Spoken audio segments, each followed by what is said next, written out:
Testing one, two. Testing. Testing one, two.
Good morning, ladies and gentlemen. Some.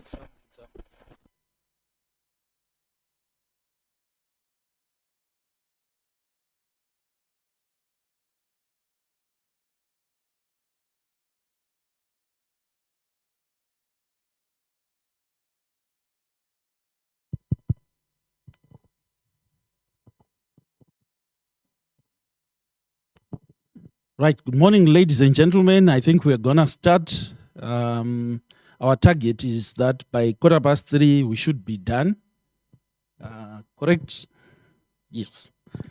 So that at least some of you can quickly go to the falls and get that mist on top of your body. I hear it's got healing properties. So thank you all. And I hope from yesterday's session, we picked up quite a number of things. Just as a quick rundown, anyone care to share just one or two words or statements from the speakers from yesterday? Anyone? Any takeaways from yesterday? There were a lot of insightful interventions yesterday. Anyone wants to give it a go?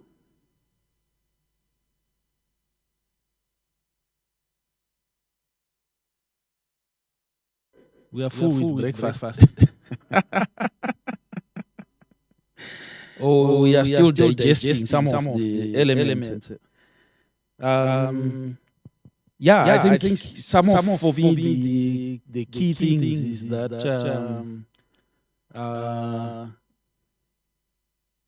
takeaways were really from our guest of honor. She gave us deep insights and access to information as project managers. The NTS one is a good takeaway and homework for me to go and read it again in and out and identify opportunities. So something that we really need to look at, governance, also in leadership. There were some key points there. John also shared very valuable insights as well as Agrippa. So really something to take away and implement. So there is a quote here from Roger Van Oyck. Remember, two benefits of failure, right? So failure is not a bad thing. First, if you do fail, learn what doesn't work. And second, the failure gives you the opportunity to try a new approach. So failing is not really a train smash. And I think today we've got quite some very interesting presentations as well that are coming up.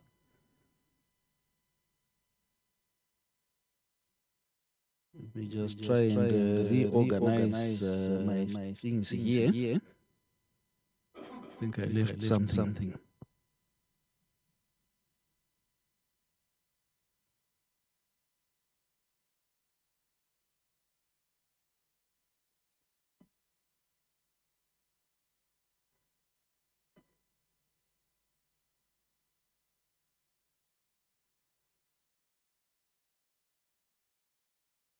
So today we've got our keynote address, which is going to be delivered by the PMI board director Roberto Toledo. I hope I got that right. So it's going to be, I think we're gonna get quite some interesting takeaways from there.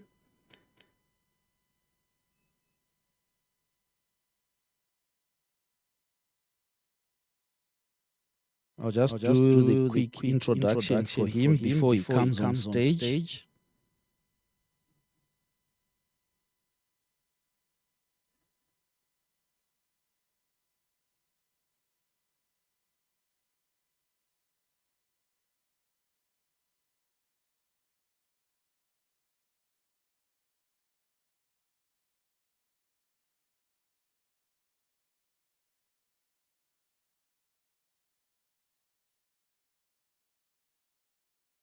I had this document open and it has disappeared.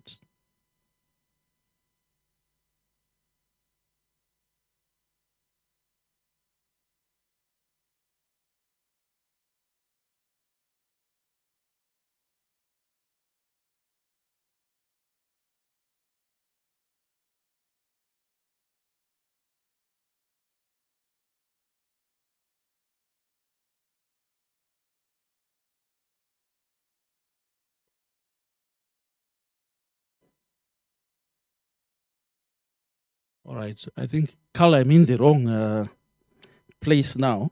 I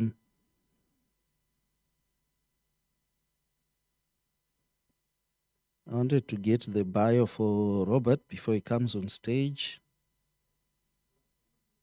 Is it? You introduce yourself. All right.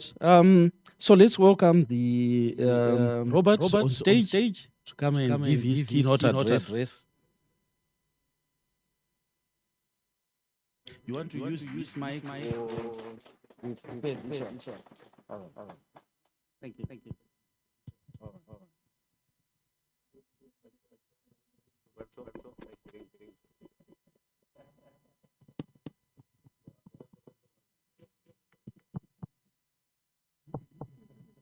First of all, is that fine?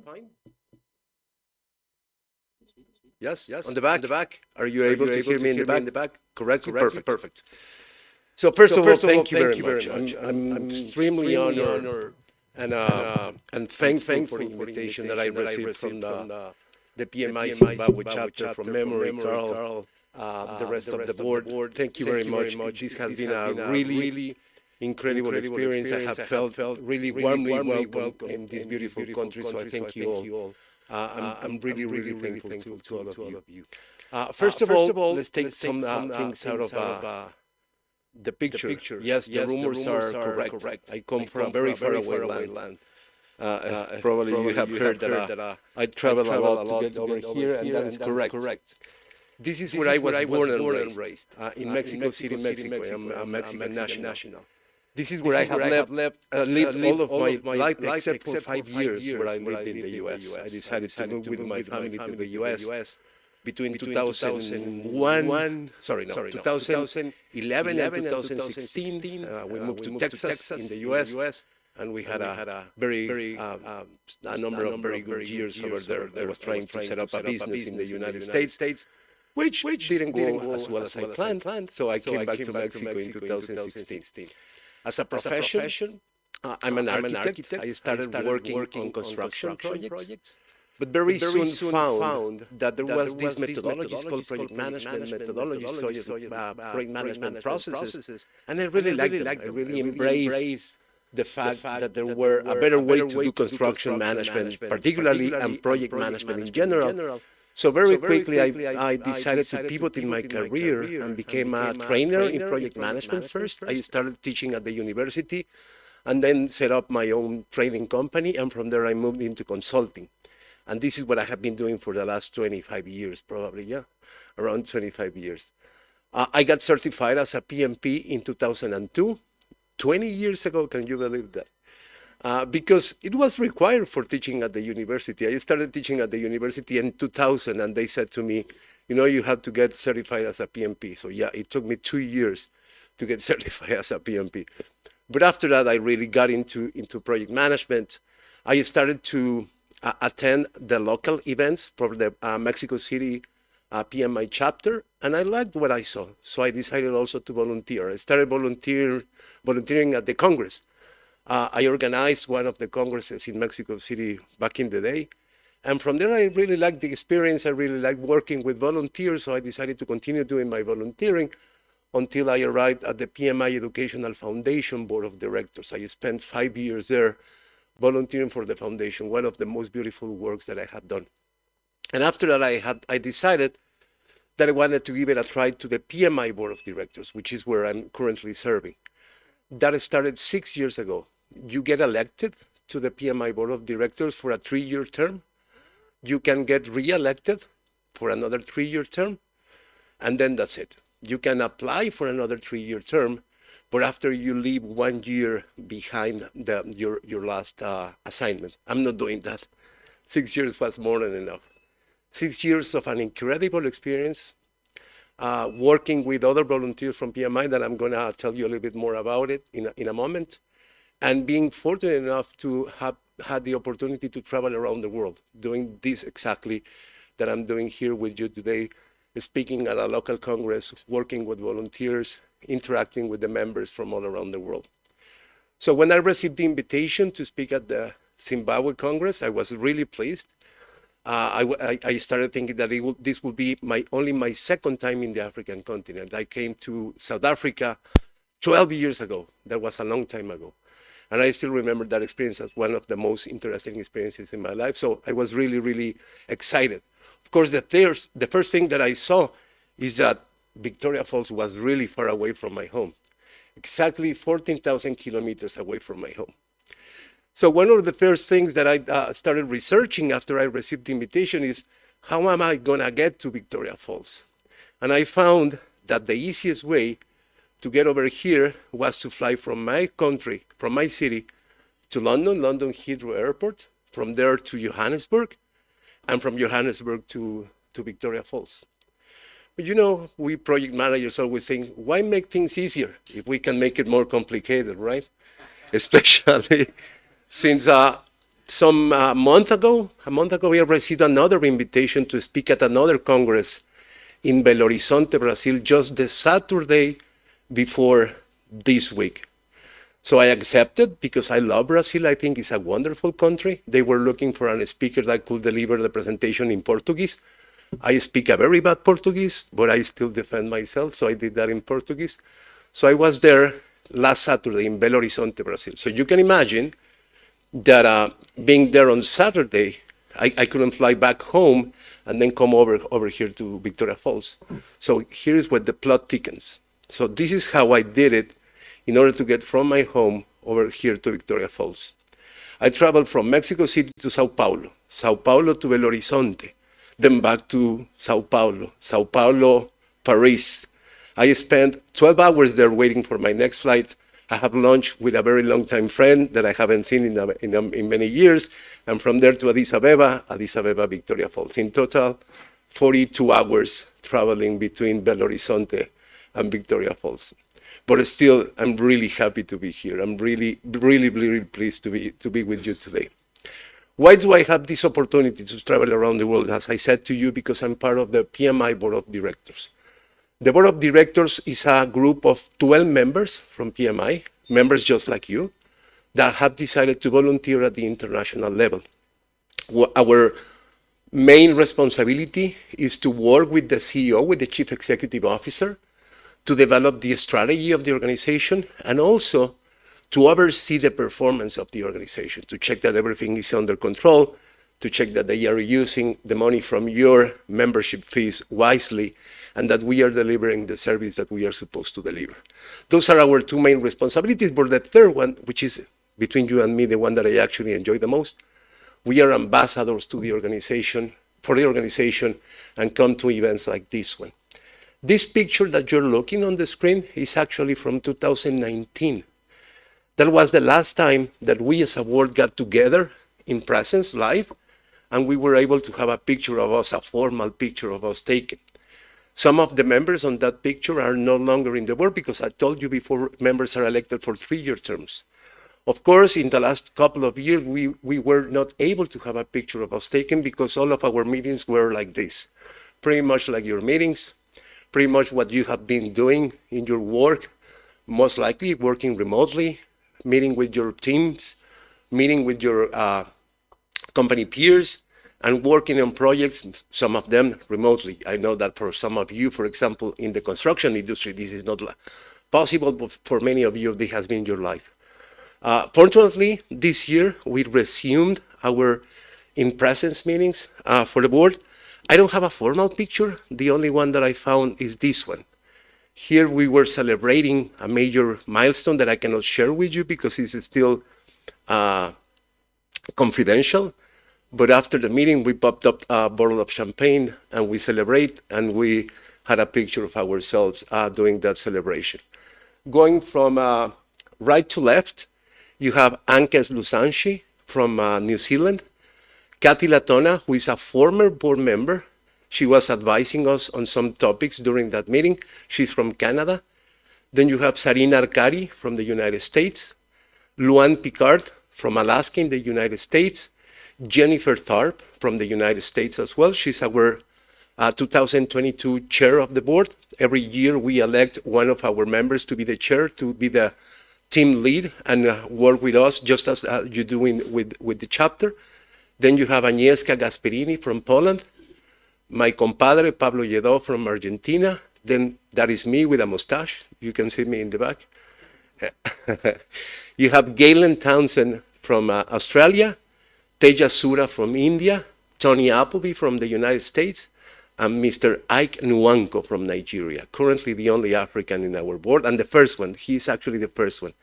He lives in the UK, but has very strong roots and ties to the country, to Nigeria, and to the continent. And he has been a real advocate to the causes of Africa in our board. And I'm going to share something with you that cannot leave this room, please. The results from next year's new members, board members, are already finalized. They will not be public until October of this year, so they are still confidential. But I'm very happy to share with you that next year we're going to have another member from Africa.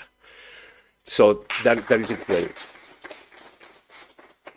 Yeah, we need more people from outside of the United States. As you can see, half of them are from the United States, but we still try to do a good job with them, okay? So that is me, that is what I do.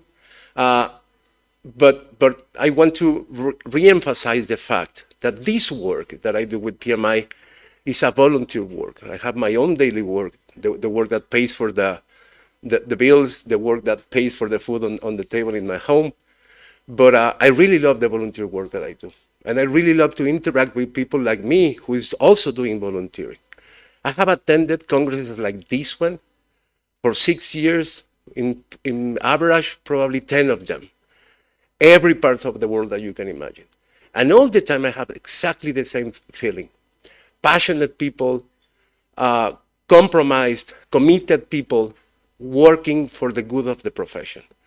Working to organize events like this that are non-for-profit. Of course, they can generate the revenue for the chapter, that is perfectly fine. But they are not doing this for the sake of the business. They are doing this for the sake of learning.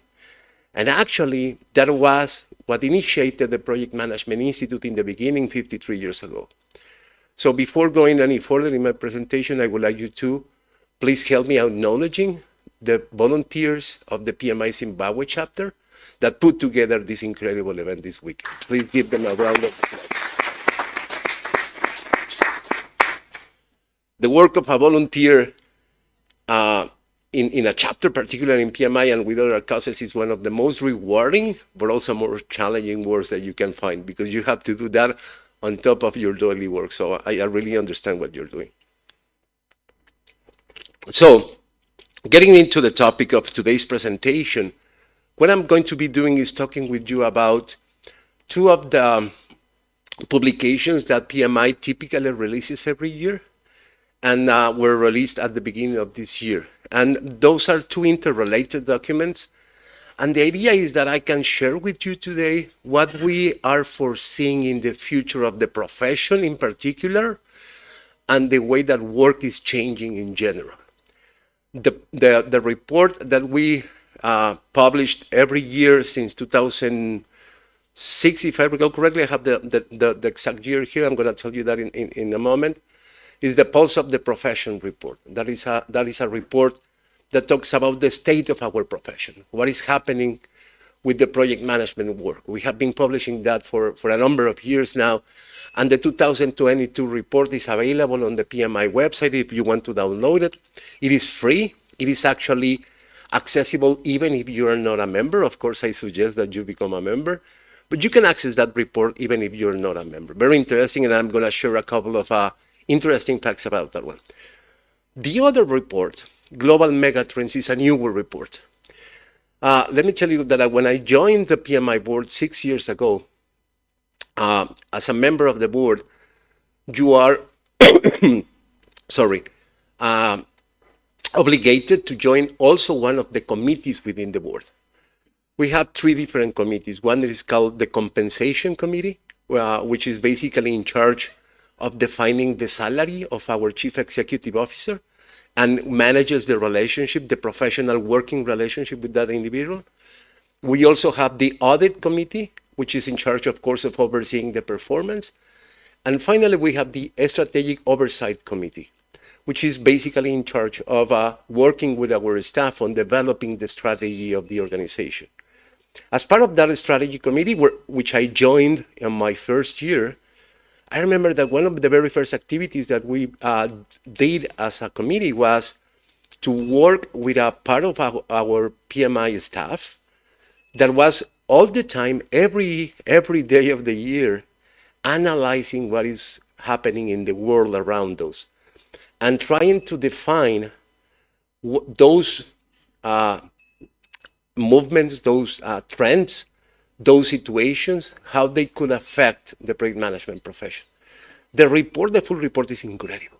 It has a lot of very interesting information.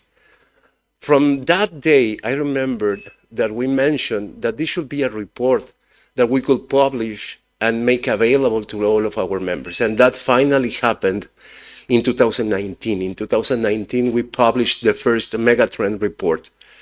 And this is based on the research that we do within PMI. You know that PMI does a lot of research. And beyond using this research to the development of the strategy of PMI, we are now making this available to the public so you can take decisions based on what we are seeing, what we are thinking will be the major trends in the upcoming years. The idea is that you can get information from here to have an understanding and an appreciation of how the project management professionals and profession can successfully manage the impact of these disruptive times.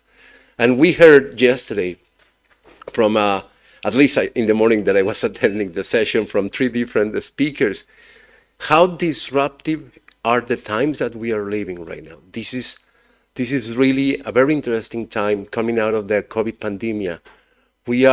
Some people say that we are not in an era of changes, but we are more in a change of eras.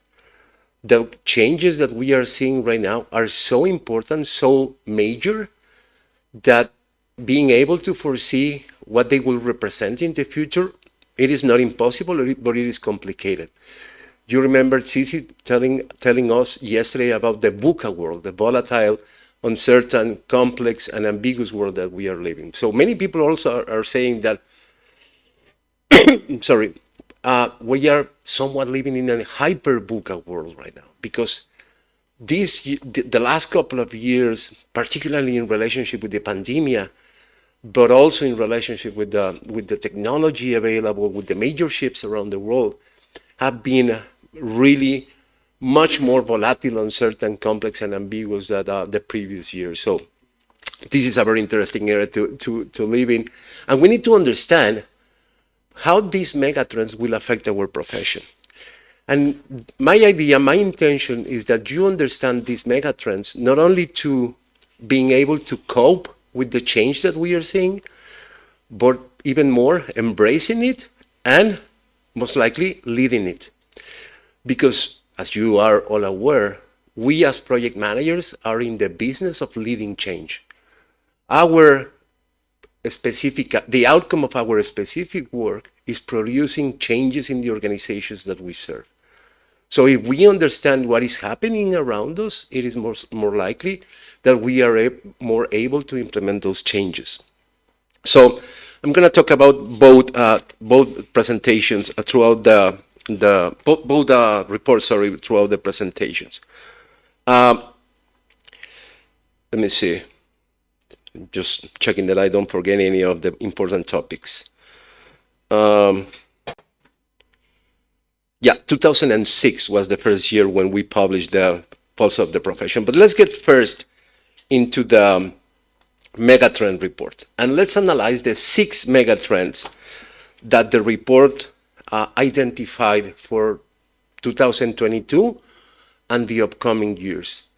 Let me tell you that in the 2 last reports, the major disruptor, the major megatrend was, of course, the COVID pandemic. Might come as a surprise to you that in this report, it is not included. And some people would say, yeah, the COVID pandemic is getting over. We are overcoming it. And some other people might say, we are still in the middle of it. But the reason that the COVID pandemic is not longer a future megatrend is because we believe that this particular situation that we faced as humanity in the last couple of years will still be here. There might be other pandemics, but the impact on the work, on the organizations, on the profession, it is at this moment in time not necessarily that important in order to include it as a megatrend. We might be wrong. This is a future estimation, and you know that future estimations have a margin of error and are not always completely accurate. So for the 6 megatrends identified in this report, the first one probably doesn't come as a surprise, the digital disruption. This one is still being one of the most important ones. And yesterday we received a lot of information about digital disruption. Digital disruption is one of the most important things happening particularly to organizations, the organizations that we serve as project managers, but to societies in general. And you can say that depending on whether one lives in a developed country or a developing country, this might be different and the challenges might also be different. And let me give you an example. And I'm going to talk about demographic shifts in a moment. You know that in many countries, people are aging. Countries mainly in Europe and in some parts of Asia. The two countries with the more urgent problem on an aging population are Japan and Germany. And coincidentally, those two countries are at the forefront on developing robots to do repetitive tasks on the robot technology and on the automation technology, which is somewhat reasonable, right?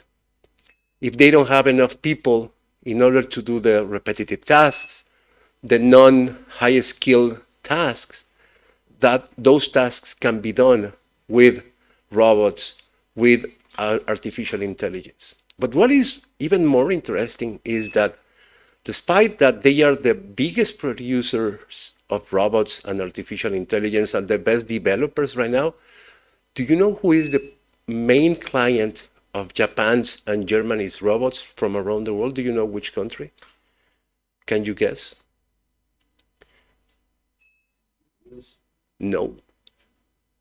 China. If they have something in excess in China, it's people, right?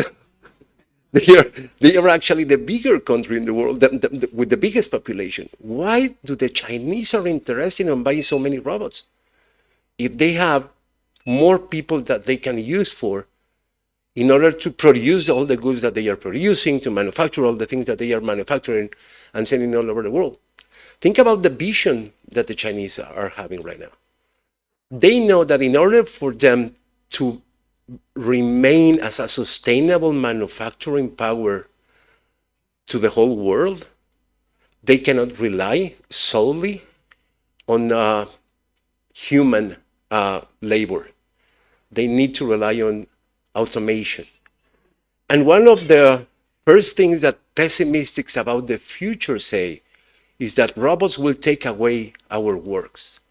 And there will be not enough work for people to do in the future if robots still, are still more used around different industries.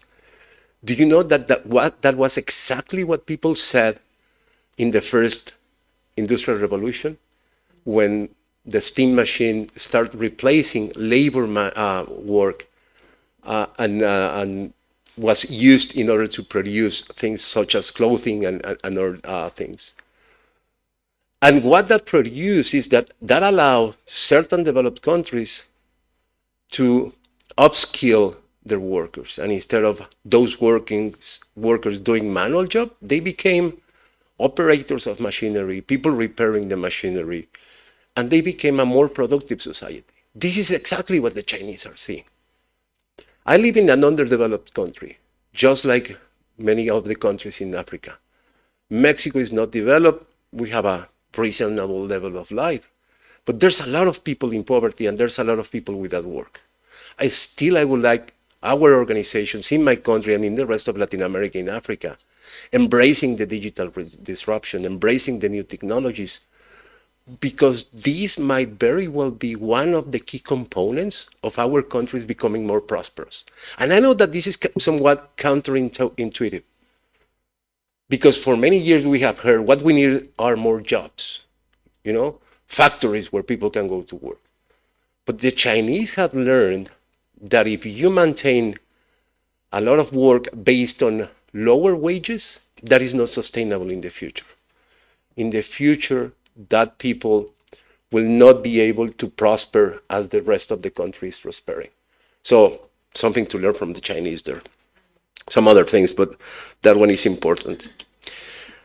We all know that the rise of new technology and how it is changing our world, even in developing countries, is modifying the way that we work. Yesterday, the different technologies were mentioned. Particularly, right now we are talking about mobile technology. Very interesting to know that in order to really leverage the mobile technology, you need to have a wide enough network so everybody all across the country can use those networks. Of course, when we think on developed countries, we know that everywhere you can get access to mobile signal, but not the case in developing countries. And that is something that is important to also acknowledge. In order for these disruptive technologies to really change the way that we work, the basic infrastructure of telecommunications and also energy, as we heard yesterday from the Minister of Energy, need to be there in place, need to be set up before trying to think on what else is coming.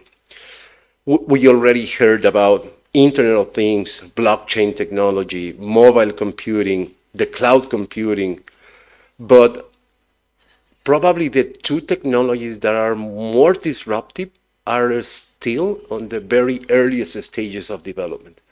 And those are robotics and artificial intelligence. If we think that we have seen a lot of changes in the way that we work, in the way that organizations deliver value to their customers or governments deliver value to their citizens because of the use of the technologies that we already have in place, the mature technologies as some people call them, experts say that in the future, what we are going to see with an increased use of artificial intelligence and robotics, it will be way more disruptive than what we are seeing right now. So this is a trend that is going to continue affecting the way that we work, affecting our projects for many years to come. And this is where we need to concentrate. So yeah, that is very interesting, Roberto. Digital disruption is all over the world. But how that affects me as a project manager? As I mentioned before, initially, all changes in order to implement technology in organizations will be led by project managers. Additionally, the way that we manage projects is also going to change. Let me give you one very quick example. Right now, on some sort of an early stage, there are certain types of softwares being developed where you can put together the schedule of a project using artificial intelligence. Instead of you trying to define which activities you need to perform in order to do a construction project, for example, construction of an office building, instead of you needing to define the times and the network and the critical path of that project, you can provide this type of softwares with the main characteristics of the project: construction, office building, 10,000 square meters. This is the project developed using also a software. This is the design. And the software will come up with a proposed schedule already developed and a proposed duration and list of activities. Many people think, if I'm going to be able to do that with artificial intelligence, then as a project manager, what I'm going to do in the future? I'm going to get out of work. And the answer is no. You can have a software develop the schedule for your project, but you cannot have a software coordinating your team members, leading the people on achieving an objective, negotiating with other parts of the organization, motivating the people in your team. Some of our presenters yesterday mentioned very often that the soft skills, the personal abilities of project managers are becoming more and more important. And this is one of the reasons why. Because in the future, what we are going to see are more tasks that we are used to do as a project manager being done by a software, by artificial intelligence. Therefore, my role is going to evolve in order to become more of a leader, of a team leader, of a motivator, of an executive trying to achieve a specific business result, leveraging the knowledge and the effort of my team members. And I'm going to talk a little bit more about that in a moment. So, two important aspects here. One thing that I'm going to talk about across the whole presentation is, so what do I need to do in order to really understand how disruption, particularly digital disruption, is affecting my work. So there are many things that you can do. There are many knowledge that you need to acquire. There are many elements that you need to think in your upskilling as a project manager. And I'm going to talk more extensively about how can you better develop your own soft skills, your own personal abilities. But in terms of digital disruption, one of the most important aspects that you can think about in order to really lead the digital transformation projects is upskill yourself on better understanding the different technologies available out there. I have been, for the last 2 or 3 months, trying to understand what is blockchain and how it works. I still don't understand it yet, but I'm on my way to do that. Because I have heard that blockchain technologies are going to change the way that we transact not only financial operations, but for example, the census of a country like Zimbabwe can be done using blockchain technology. So I really want to understand. I'm not going to become an expert in blockchain. That is not my intention. But I want to understand how the technology works, why it is important, why it is important for organizations, and how the organizations that I serve can leverage the benefits of that particular technology. And this, you can say the same about Internet of Things, mobile computing, cloud computing, multi-platform, and in the very near future, we will need to be, again, being knowledgeable about how can we leverage robotics, artificial intelligence, and some other technologies that we are going to see in the future. And this can be done informally. You know, yesterday someone mentioned, I think it was the doctor, right? That you can go to YouTube and learn a lot of things in YouTube. And currently, that's what I'm doing about blockchain. I'm trying to use YouTube and, of course, some other resources in order to better understand what is happening with this particular technology. Many people talk about the benefits of the digital disruption. But also let me stress a couple of risks that you, as project managers, need also to be aware of. 2 particular ones. Cybersecurity. You have heard in the news, particularly in developed countries, but we are about to start seeing that particularly on developed countries, but we are about to start seeing that on developing countries.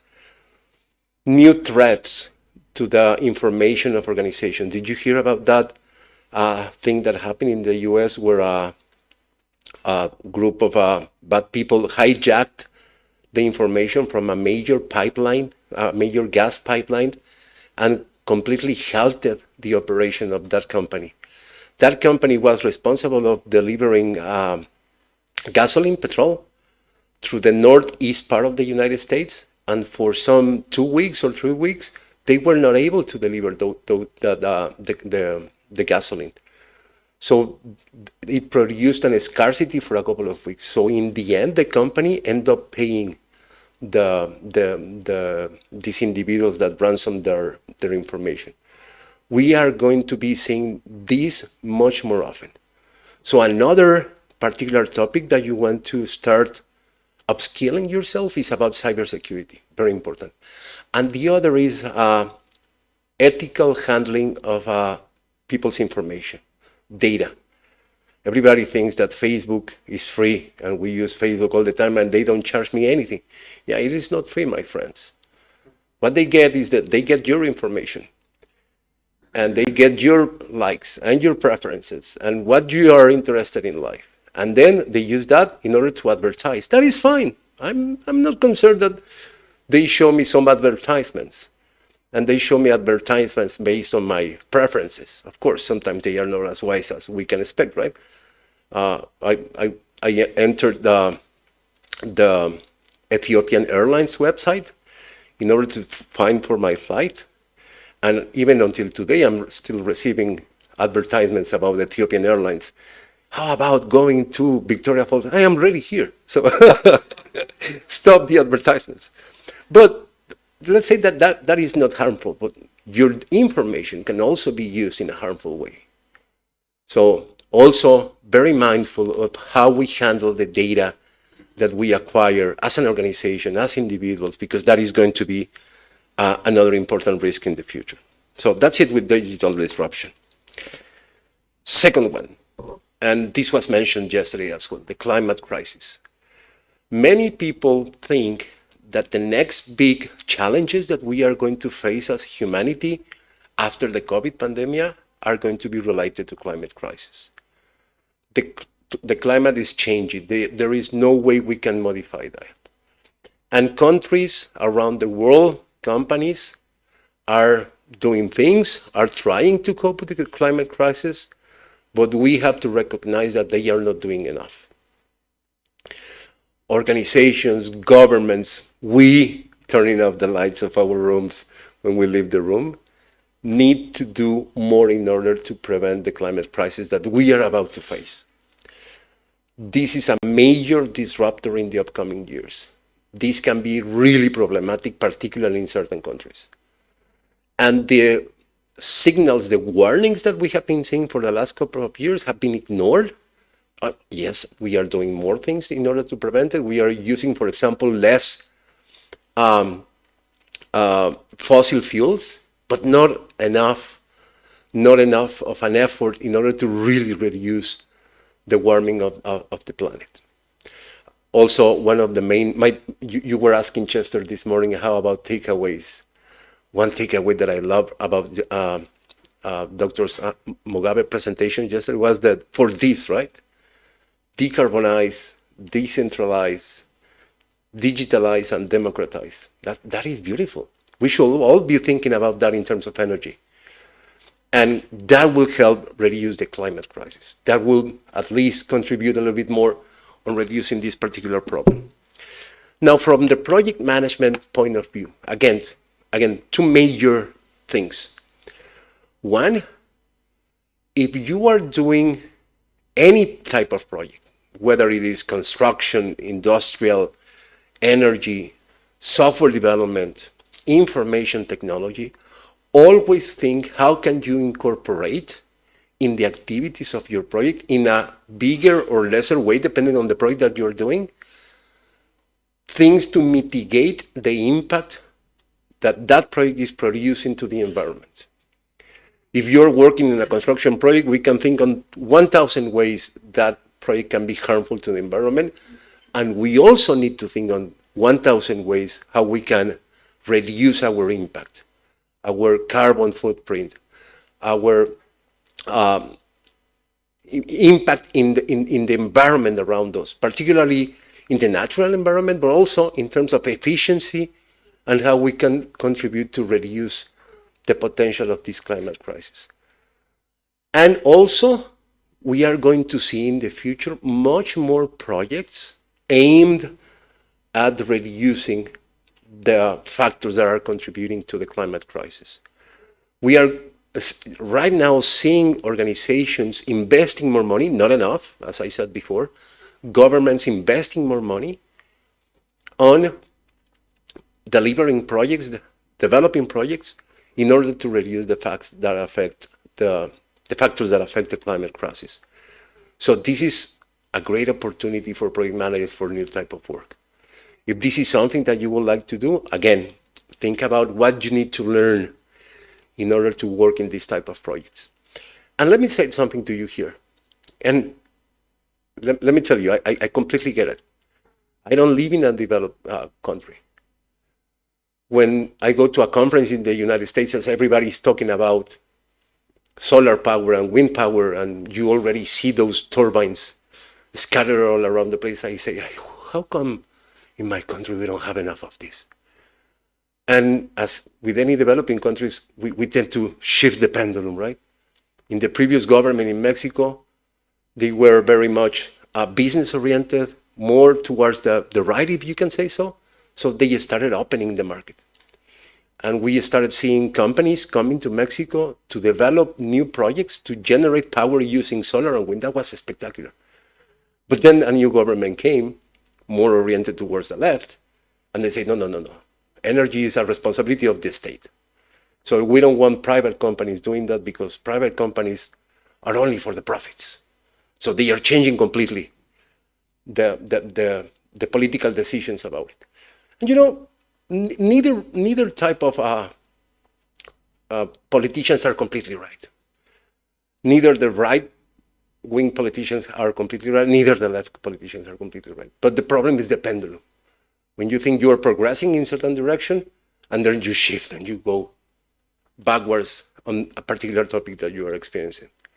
But we as project managers need to cope with that, need to embrace that as part of the ambiguity that we are seeing in our world, as part of the complexity, and work towards trying as professionals to contribute to reduce the factors that are producing this climate crisis, and really work on projects that can deliver changes that will be meaningful to the world, to the humanity. That is part of our work. Remember, we are change makers, as we have been mentioning recently within PMI. We lead change, and we need to understand these megatrends in order to know how we can direct the change that we are leading. So, third one. This is one of those where you can say, well, this is happening in the developed world. But even though it might be happening in the developed world, it still have effects on other parts of the world. And that is why it is still important in order to understand. Let's remember that the COVID pandemic has exposed long-standing supply chain vulnerabilities, particularly in some countries having an over-reliance on single-source vendors or suppliers. Many countries around the world, in Africa, in Latin America, the United States itself relied basically on supply chains coming from China. And you have seen what happened. China decided to completely lock down their population, trying to seek this zero COVID policy, and this disrupted all supply chains from around the world. And this is affecting every project that you can imagine. Even projects that are relying on local technology at some point will have a certain component that comes from outside of the country. So we are seeing the world changing. I'm sure China will maintain its status as the factory of the world, but many countries are realizing that probably they deindustrialized themselves too soon. That is, moved their manufacturing capability to other countries too soon. So what we are seeing right now, for example, in my corner of the world, is that more companies from the United States are closing their manufacturing facilities in China and moving those manufacturing processes to the border between Mexico and the United States. Because we are closer, because we tend to get together better than the Chinese and the Americans. We are not always good neighbors, but in general, we tend to get together better. So they are seeing less risks on manufacturing things on the other side of the border rather than on the other side of the world. Still, that presents a lot of challenges because right now my country is still depending on low wages, and that is putting a lot of pressure in the health system, in the demand from people, and it is also putting pressure on the side of the American companies because probably they are not acquiring the people with the right capabilities, with the right training, because they want lower wages. And that is not sustainable in the near future. And what we are seeing are shifts like this one all across the world. We are seeing a lot of changes, and we need to embrace that as project managers as well. All these vulnerabilities that we have seen in the past, combined with demand spikes, you know that the consuming patterns during the pandemic changed completely, are producing, amongst other things, in certain countries, labor shortages, weather events, and other factors, and have decimated port and shipping capacity, pushing transport costs to new highs. And this is part of what we are seeing, a lot of inflation in many countries. We are seeing also massive shortages of goods and components in some particular markets, raise consumer prices, and increase inflation, as I mentioned before. As a result, some countries are looking to restart core manufacturing industries and diversify their supply chains. And here is where there's a great opportunity for developing countries.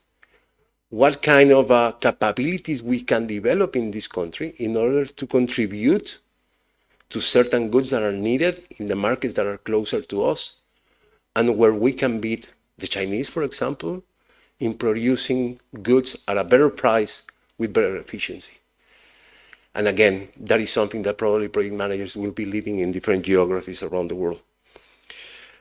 For project professionals, this disruption could lead to project waste and delayed timelines in the time being, but in the future to new types of projects that probably we are not seeing right now, which are related to manufacturing facilities, as the example that I mentioned before about my own country. Project professionals will be key for this type of efforts.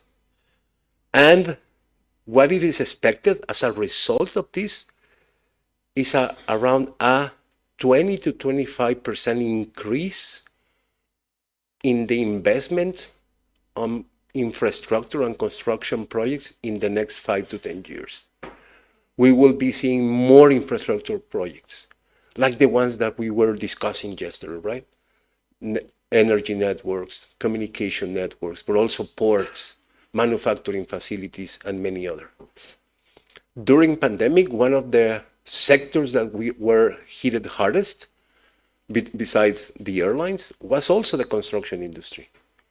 Because construction industry became more complicated, more difficult to manage, and many people from around the world were very prudent about investing money during these very complicated times. So the investment money kind of dry out. But that money is coming back with a vengeance at this point in time. So expect more infrastructure and construction projects in the near future.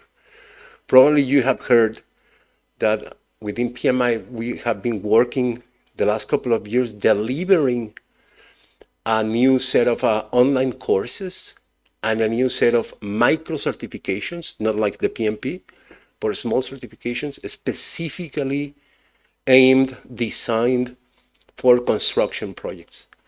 Because we believe that in the next 5 to 10 years, construction industry will be much more important than what it is today. So if you're in that industry, you're in the right place. Probably you will have a lot of work. Next one. This is very interesting. Demographic shifts. This is related to what I was saying to you some minutes ago. Some countries, particularly countries in developed countries like Japan, most of the countries in Europe, United States itself, Korea, are aging, their populations are aging. People don't have that many children now. Even in Japan, people are not even having children. They are not even getting married, right? And therefore, their population is aging. Yeah, you thought about it. But probably you're saying, so what? Here in Zimbabwe, people are having children. We have a very young population. In Latin America as well, we have a lot of young people. But the thing is that for the first time since the beginning of last century, this is the point where we are seeing that young people, is growing less than old people. The yellow line represents, the yellow line represents people of more than 65 years old. And the blue line represents people of under 5. So for the first time in recent history, we are seeing that we will have more old people than young people. I know, particularly in developed countries. But think about all the shifts that this is going to produce in the future. We can see this from very different angles. And one thing that I has been always something that concerns me, something that is a matter of concern to me particularly because I come from a country that expels a lot of its population, and we send a lot of migrants to the United States, is migration. We have seen these migration shifts in the last couple of years, and we have seen, for example, countries in Europe refusing to accept people migrating from particularly Africa. One of the countries that accept the less numbers of migrants, that has the more stringent laws against migrants in the world, is Japan. And look what they are facing. Aging population, investing in robotics, but Japan's economy has been stalled, has not grown in the last 10 to 15 years. So the moment we understand that a country that is more open to migration, particularly if their population is aging and they are open to more younger population coming in, this adds up to the economy. This is a contributor to make it, that country in particular, more successful in the long run. We have seen with the United States. We know the United States has some very hard restrictions in terms of migration. But the truth is that they are much more open than many of the countries in Europe or even Japan, as I said before. So in the future, we are going to see more migration. That is a fact. That can be a problem in countries like Zimbabwe, because we're going to be losing probably first the people with the better training, with the better preparation. And that is going to put pressure in the projects in this particular country. But what we are also seeing is that after the pandemic, we learned that in order to do certain type of projects, people can work from everywhere. You can be working from your home, and the rest of the team can be in your same city or 1,000 kilometers away.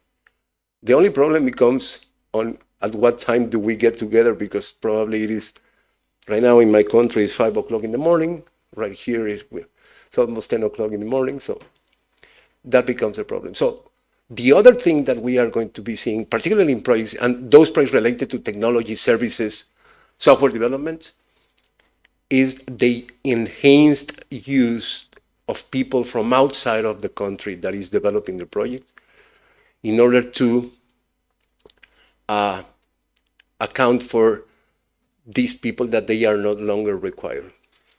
Just 3 weeks ago, I was in the United States, and I was seeing the news, and I was seeing this news piece about software companies in the California state recruiting people from Brazil and Argentina in order to do part of the work. Of course, they need to know English. In those countries, you know that the first language is not English. But if they are bilingual, if they know English, they can get a much better paid job working on a software development project for a company in the United States. What we have been seeing with the Indian companies for the last 20 years. But in the past, it was only probably the Indian companies. In the future, we're going to see this much more. And in this regard, you have a great advantage. All the professionals that I have spoken here speak very good English. Not the same thing in other countries. In Latin America, speaking good English, everybody says they speak English, but once you start hearing them, you know that that's not the truth. Okay? People from the Philippines, for example, they have been able to acquire new jobs in the technology sector, particularly because they speak English. So even though the biggest effects of these demographic shifts you might be thinking that are going to be seen in the developed countries, the answer is no. This is going to produce a lot of movements in other types of countries, particularly those countries with younger populations, like the countries in Africa or the countries in Latin America and some parts of Asia. Now, Let's look at this one combined with this one. And I have to be honest with you. The first time that I saw this one, I said, well, yeah, labor shortages in the US. But not in Mexico. In my country, there's a lot of people still without a work or with informal work, right? Just like in Africa. But again, we have to look at it in the big picture. Many people in developed countries, what happened to them? They were fired. Imagine an individual that used to work for a restaurant, earning minimum wage in the United States, working very long hours. And suddenly, when the pandemic started, you know what the company in the US did? They just fired these people, and they were back at home. And some of these people starting to look for new types of jobs. They started working from their homes, selling things, taking care of elder people, doing something else. And when the restaurant finally opened, they said to the, hey, come back. We are opening again. I said, no. I have a much better job right now. I'm earning probably the same money or more money. And I'm not working 12 hours frying chicken in the kitchen of your restaurant. So I'm not going back. And the same happened in many different industries. Actually, the Americans came up with the name, the Great Resignation. They are calling it this way, the Great Resignation. People were fired or resigned from their work and are not coming back. They are doing something else. Many of them working independently from their home, doing many different types of work. So again, this combined with the previous one is going to put pressure on migration trends, migration waves, on works outsourced to developing countries, on projects being done internationally with teams from all over the world.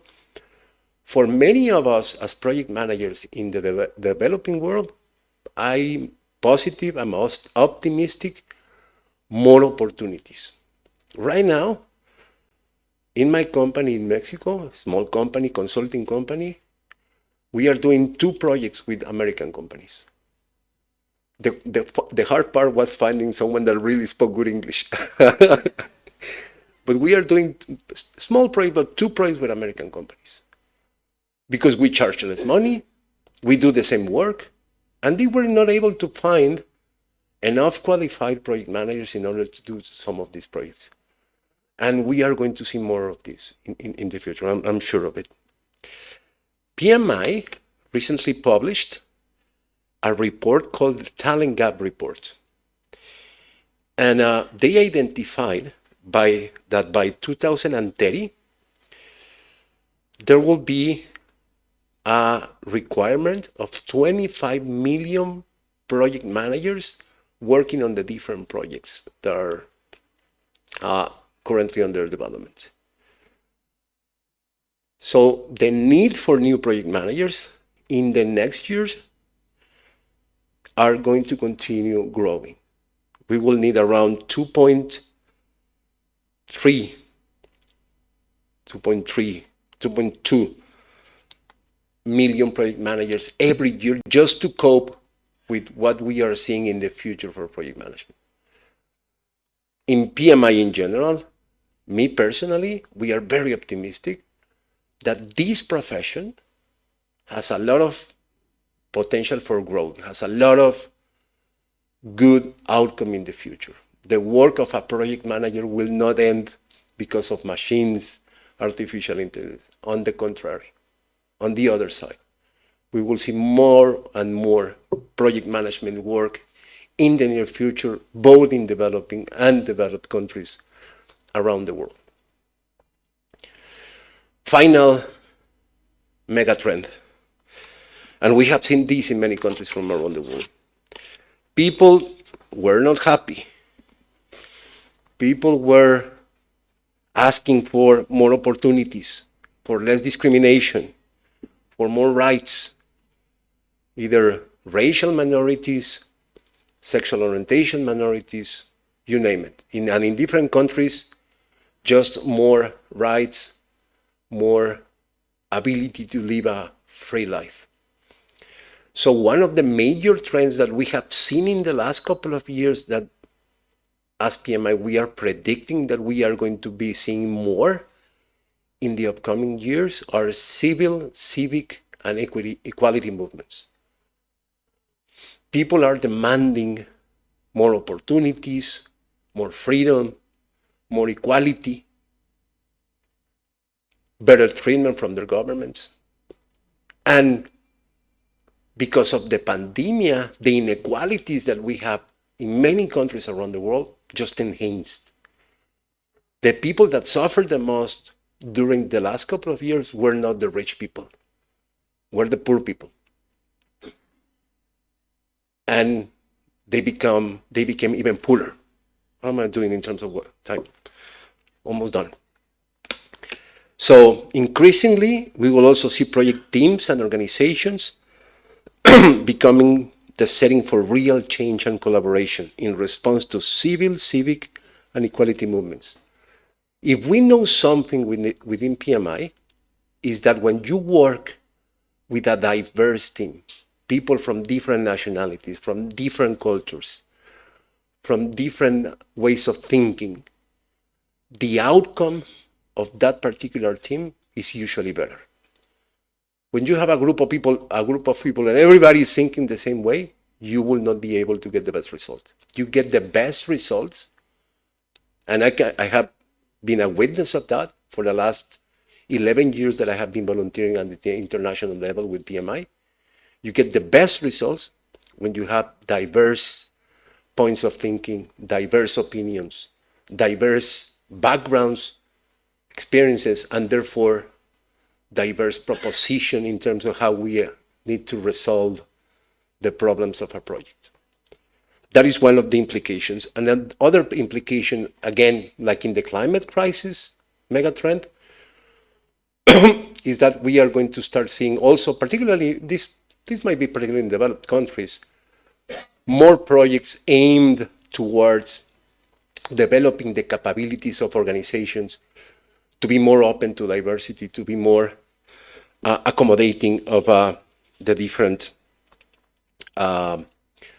nationalities, orientations, etc., in their population. So those are the 6 mega trends. As I mentioned before, this is published on the PMI website. You can download it and read it completely. Many more details that I couldn't get into those today, but it is a very interesting reading in order to understand what is happening around the world. The other one that I'm not gonna get too much into detail into that one, probably just a couple of very key important highlights. The pulse of the profession.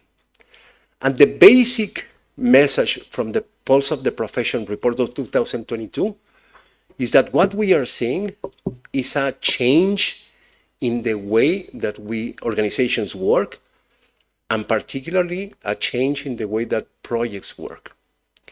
And let me put it in this way. That discussion that we had some years ago on whether we should use traditional predictive methodologies to do a project or agile methodologies is no longer the discussion. Don't even worry about it. It is proven that the best organizations around the world, the organizations that are more effective on delivering outcomes through projects, are using both, depending on the characteristics of the project, depending on the demands, on the requirements of the product that they need to produce. And very often, more than you can think, they are using hybrid approaches. That is, using both methodologies, probably the predictive methodology, but the agile principles in the same project. Being agile is not about doing agile. Being agile should be a mandate for all organizations that want to thrive in this disruptive world. If they use a predictive methodology, a traditional methodology, that is fine. But the context, the mindset, the approach to how they do things should be agile. No question about it. And for you, as project managers, probably not the easiest thing to do, but you need to know both methodologies. You need to be knowledgeable on how to do a project with predictive and how to do a project with agile. Probably because of your work, because of the organization that you serve with, you will be more often using one or the other. But based on what we have seen in different organizations, you need to know both. Because at some point in time, you will be required to use either one of them. That discussion about, no, I'm agile. I don't like predictive. No, I'm predictive because that agile doesn't, no. Forget about that discussion. You need to know both, you need to be prepared on both, and you're gonna be using both, and sometimes at the same time. A pure agilist will say, no, you cannot be agile and at the same time be predictive. Forget about it. We don't want to be dogmatic. We want to be pragmatic. We want to use what works best to achieve the outcomes of our projects. So that is one of the main takeaways that we are seeing in the pulse of the profession. To sum up some of what I shared with you, let me share very quickly a video with you. I'm gonna show you today 2 videos. The first one is a series of short interviews with PMI members from around the world talking about the new way of working, the new way that we do projects today, and trying to sum up these different megatrends that we have been talking. Okay, ready? Here it goes. When I look ahead of the future, I think that the biggest challenge will be understand really the work of artificial intelligence and where is the place for project managers and people working in project. The changes of project management processes, the changes of the way project managers work will definitely be more reliant on technology. And that's going to increase the importance of how people work together and collaborate. And it's going to grow an increasingly important component of personal skills, collaboration skills, and leadership skills that go above and beyond the traditional technical skills of project management. But we need to prepare the machines to deliver our projects better so we're not doing the repetitive tasks ourselves. So we're not reactive to the market, we create the next market of project management. What happened? We tested this morning. You will restart? The future of project management is, I would say, disrupted.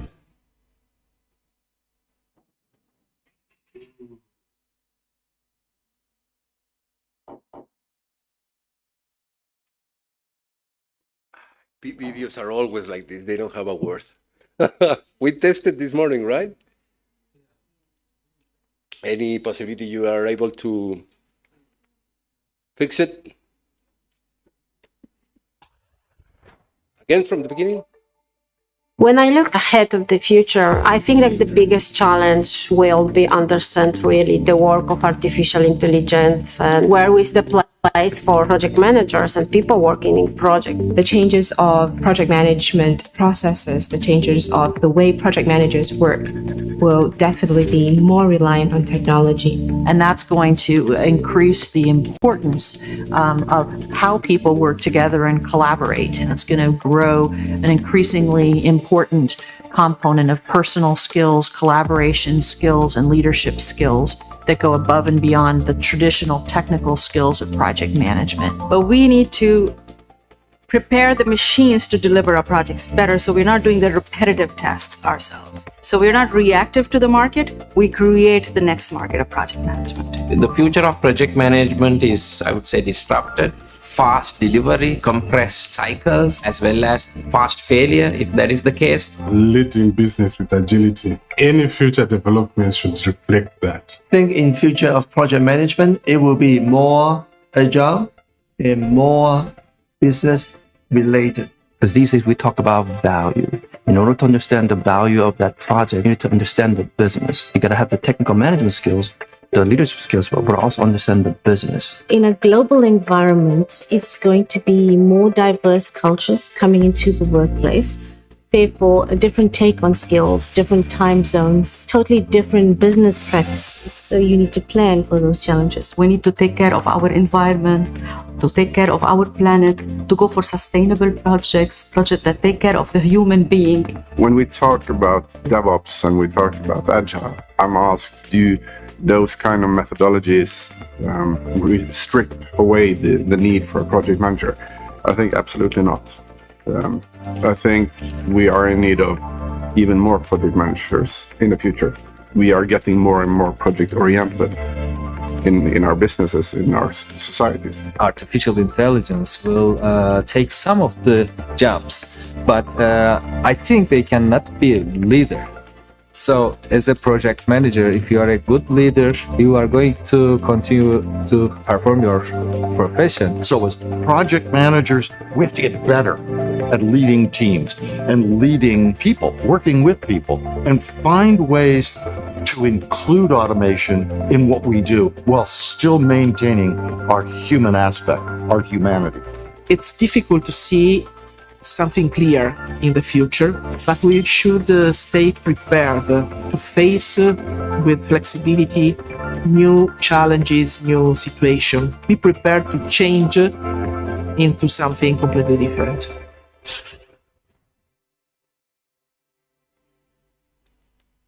Well, interesting points, right?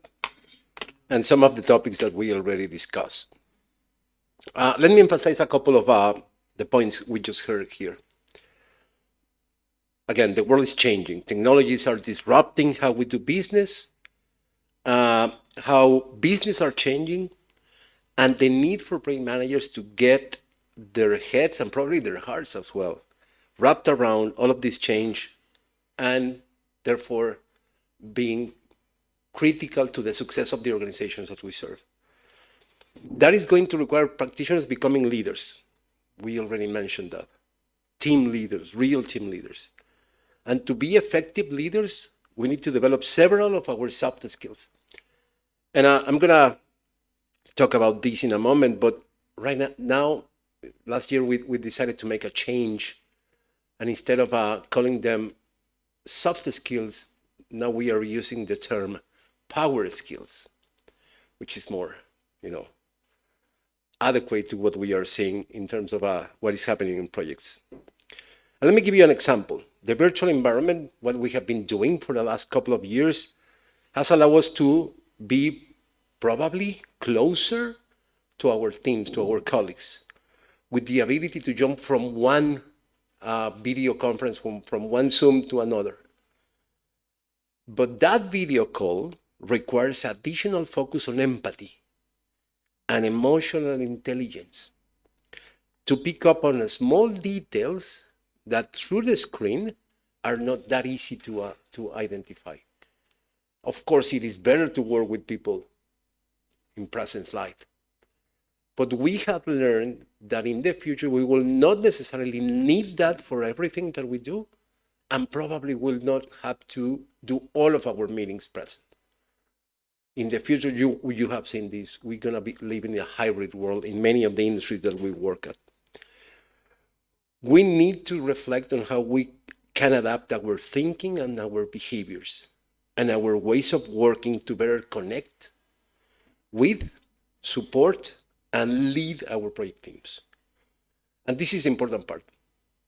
In the future, it will be the professionals that develop and refine these skills, those who will be better equipped to act as transformation leaders, which is what organizations are demanding right now, which is what organizations are requesting from us. And let me tell you that this transformation that I'm talking about is not going to be over soon.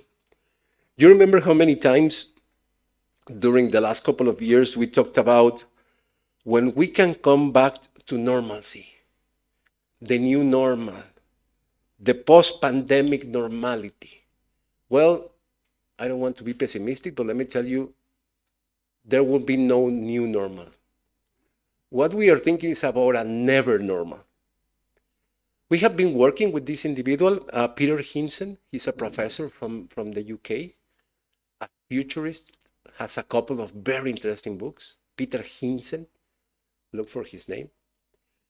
And he has been working with the board, with PMI leadership. And he introduced this concept at a recent talk that we had, and I loved it. What he's saying is that in the future, either the climate crisis, the digital disruption, another pandemic, hopefully not, but what they are going to continue doing is transforming the way that organizations perform, and therefore the way that we do our work. So continual and perpetual transformation is what we are going to get from the never normal that we are going to see in the next couple of years. Let me show you another brief video. Hopefully this one will work well.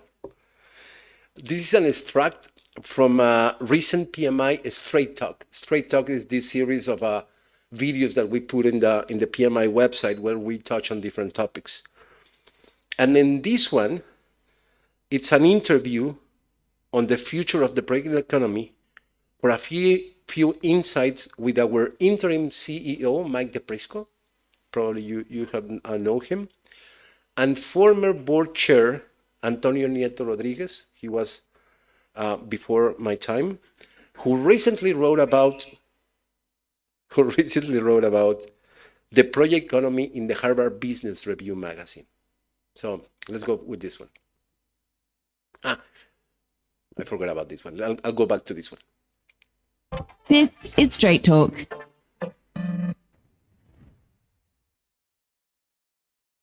I have to ask you a question related to the pandemic because, you know, it's taught us a lot in terms of how we need to have a mindset that allows us to anticipate some of these big disruptions that may be on the horizon, and more importantly, how we can adapt and manage that change successfully.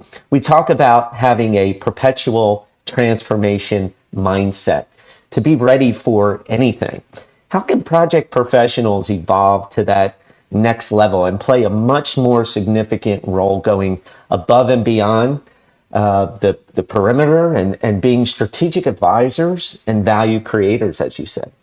Mike, I think this is the crucial question where people are listening for what they should be doing. And I've analyzed a lot of cases and I come to the conclusion, of course, the talent triangle is key here. The PMI talent triangle, where we talk about the technical project management skills. I would include agile and change and everything in that field of the technical project management skills. You have the bottom, which is what you're saying, Mike, the strategic and the business acumen, understanding where you're working, what the priorities of the organization, how your project will contribute, and then the leadership aspect, which is about knowing how to work in teams, emotional intelligence, knowing who you are and how you want to evolve. So this absolutely is the basis. But for me, the biggest change that we need to bring is the mindset. We were talking about that before, Mike. I think we've been, at least my feeling when I've been doing project management, PMO director for many years, is I felt I was doing the job for somebody else. I was delegated to create a plan, and then I didn't feel like accountable for the results. I felt accountable for delivering on time, and back to that kind of need that we feel accountable for the benefits. That I always say, you need to feel like the CEO of your project. You're founder of the idea, right? And you'll fight for it, and you will call the CEO if your project is at risk. You should be able to call the CEO of your company, say, listen, my project has a big issue, if it's a big project and it's strategic. So we need to step up and say, well, we're executives. We're executives like anybody here in the room. And we have the right to step up, to talk to other executives saying, hey, you're not doing your job and my project is at stake. We're going to fail.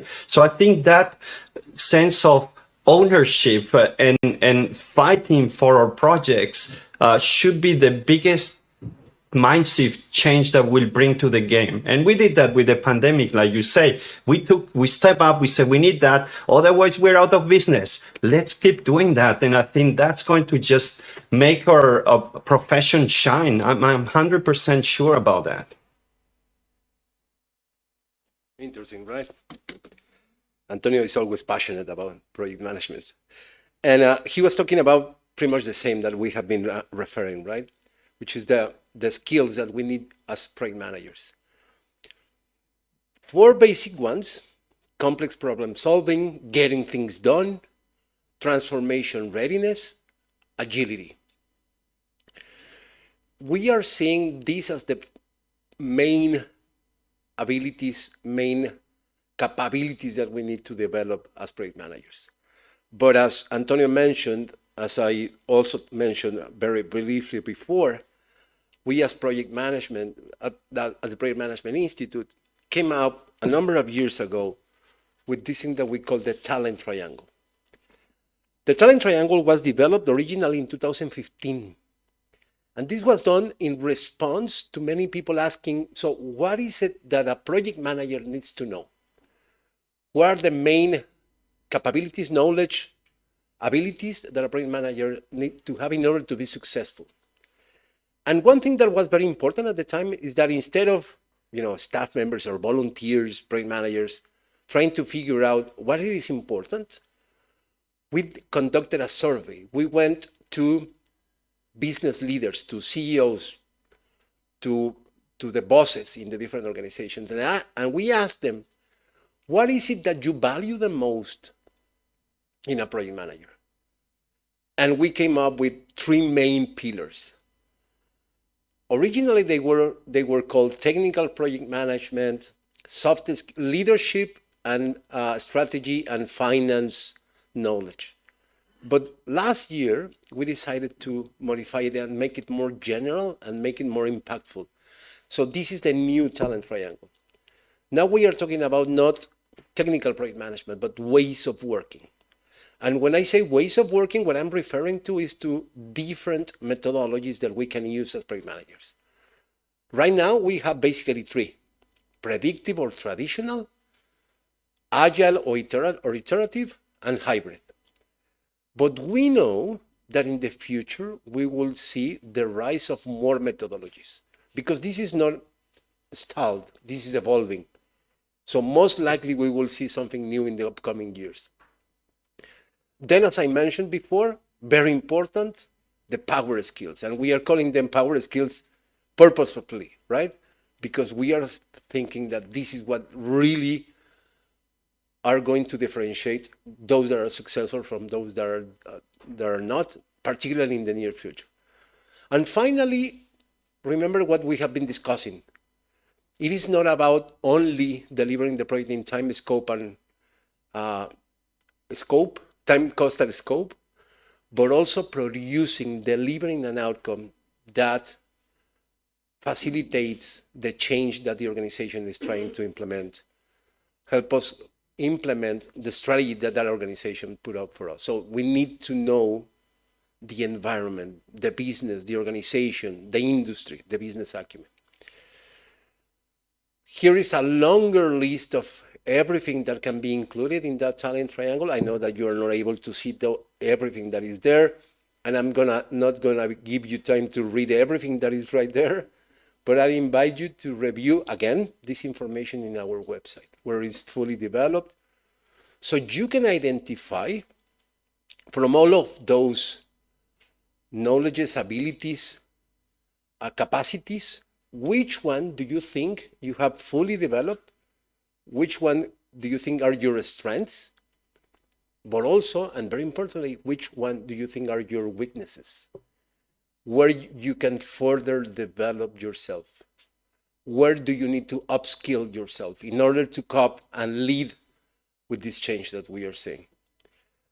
And of course, one place that you can go in order to upskill, develop your abilities, your knowledge in terms of the 3 parts of the triangle is with PMI. With PMI, we are trying to develop many different learning products, some of them free to members, some of them with an additional cost. But what we are trying to do is beyond the certifications, beyond the PMP certification, which has been our most important product for the last 25 years, what we want to give our members and the change makers in general is the opportunity for them to professionally grow. to acquire knowledge, to acquire content that allow you to be a better project management, particularly in the face of all these changes that we are seeing. Of course, I'm not going to get into all the details, but again, I invite you to go to our website and take a look at all these offers that we have there. By the way, I already shared the presentation with the volunteers, with the members from the volunteers, and you're going to be able to access that after the Congress, so you can take a more detailed look at what is in this slide and the previous one.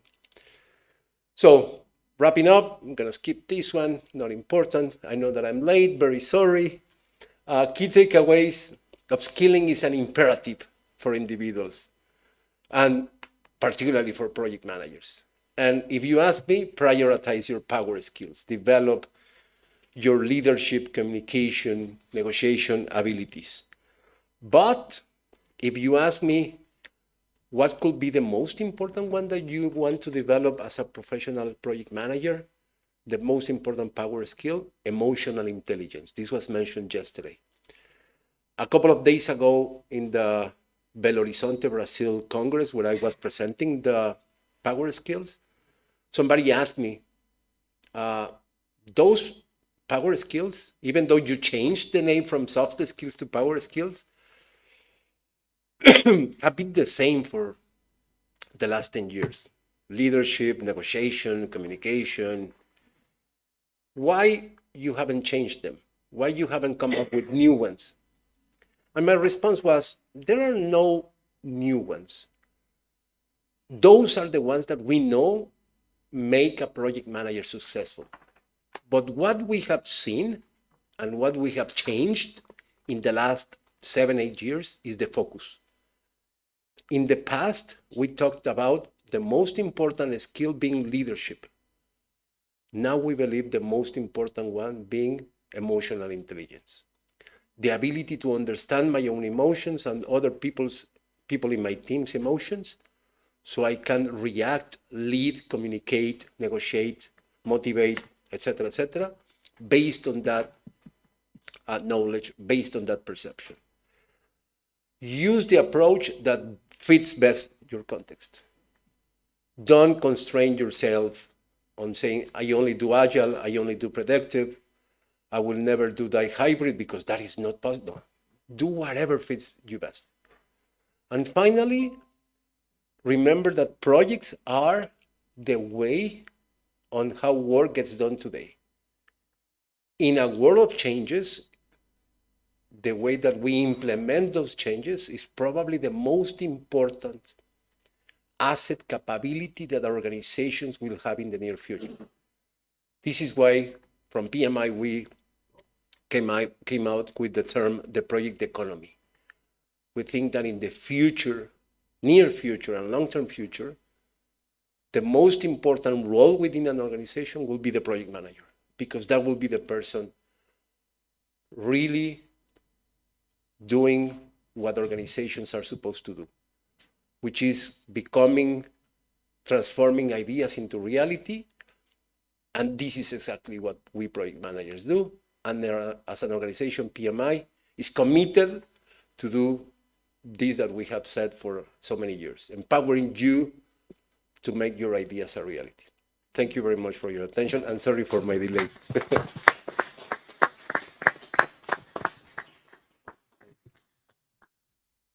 Do we have time for a couple of questions, or Yes. we reserve that to a glass of wine this evening? Whatever you prefer.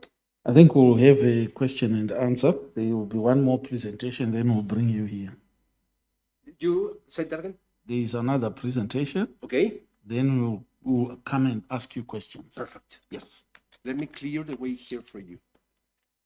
Thank you very much, Roberto. Another round of applause to Roberto. And thank you for making the 40-hour journey to speak to us such inspiring information, and also the facts that have been shared and sources that we all can use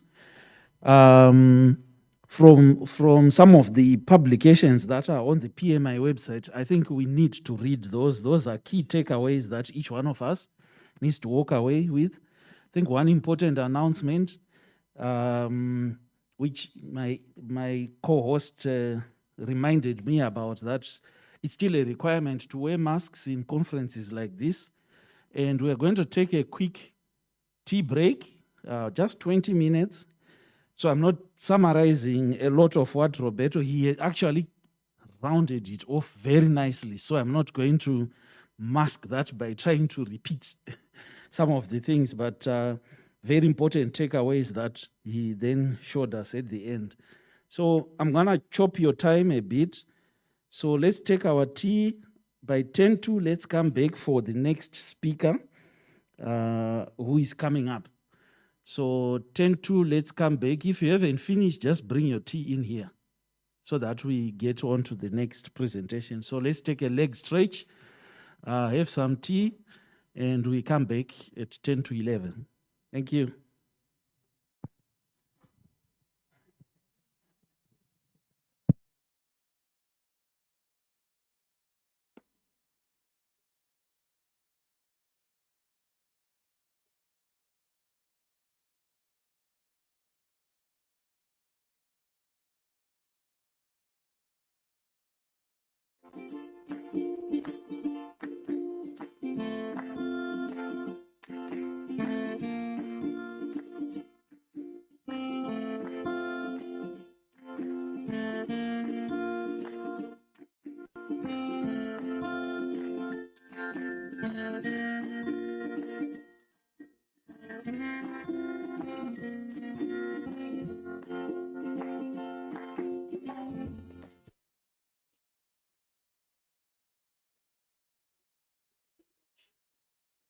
Process management is a core business practice, and successful companies know that good process management contributes to the bottom line. Still, 3/4 of enterprises don't feel that process management is well understood or addressed in their organizations. That's where Nintex ProMap comes in. Nintex ProMap helps organizations establish total visibility and control over their enterprise processes with a solution that engages teams and empowers digital transformation. How does it work? We engage business teams, the people that understand their processes best, to capture and manage them with easy-to-use tools while removing technical barriers. The simple, clear process maps ensure that everyone can find and follow the processes they need with full information, from documents to videos and images embedded right there on the page. Real-time feedback and personalized dashboards keep everyone informed of the changes that impact them and invite real collaboration for continuous improvement. Every process has a full change log and clear accountability, building effective process governance and audit control into every level of your organization. Eliminate inefficiencies with variation control, custom tagging, and process change approvals. Use our reporting API to gather the information you need to increase performance and improve your processes. Ready to automate? Nintex ProMap integrates with our best-in-field workflow tools to make it easy to generate customized automation solutions that fit your processes quickly and accurately. Unlock your digital transformation and effectively manage your processes with the tool that teams love to use. Nintex ProMap.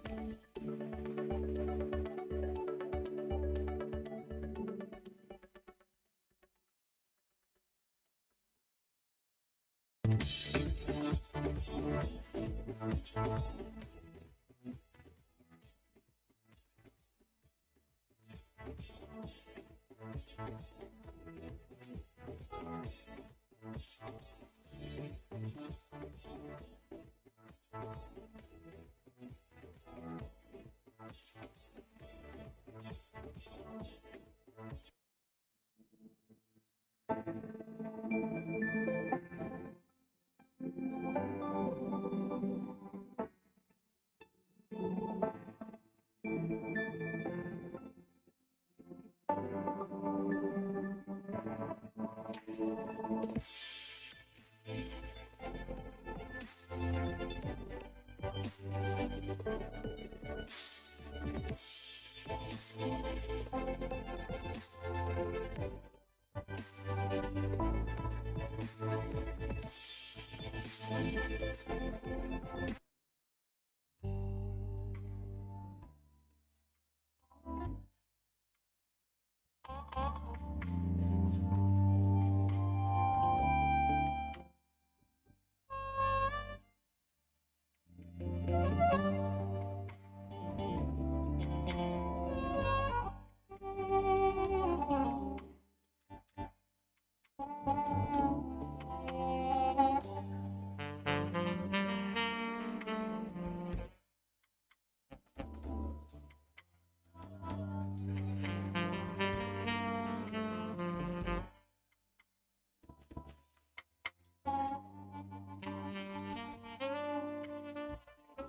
that we have said.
So we can sort of.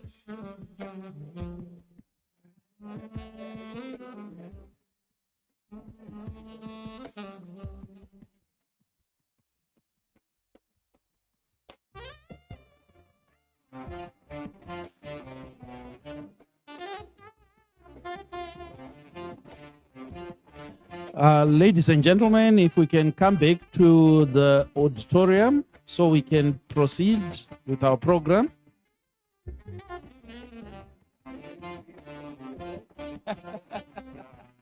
No, not.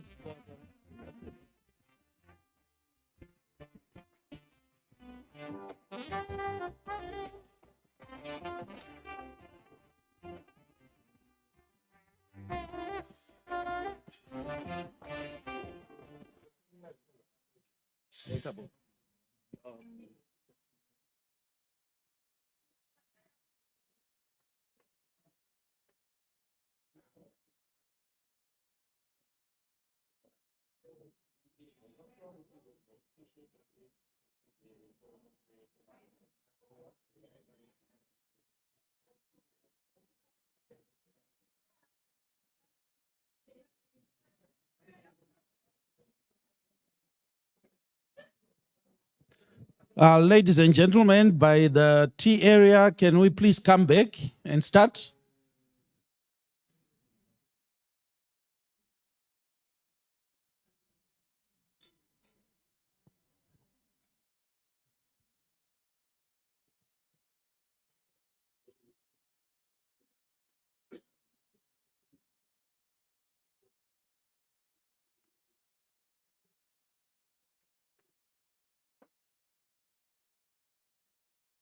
Yeah, so welcome back. I think let's proceed. The others will join us.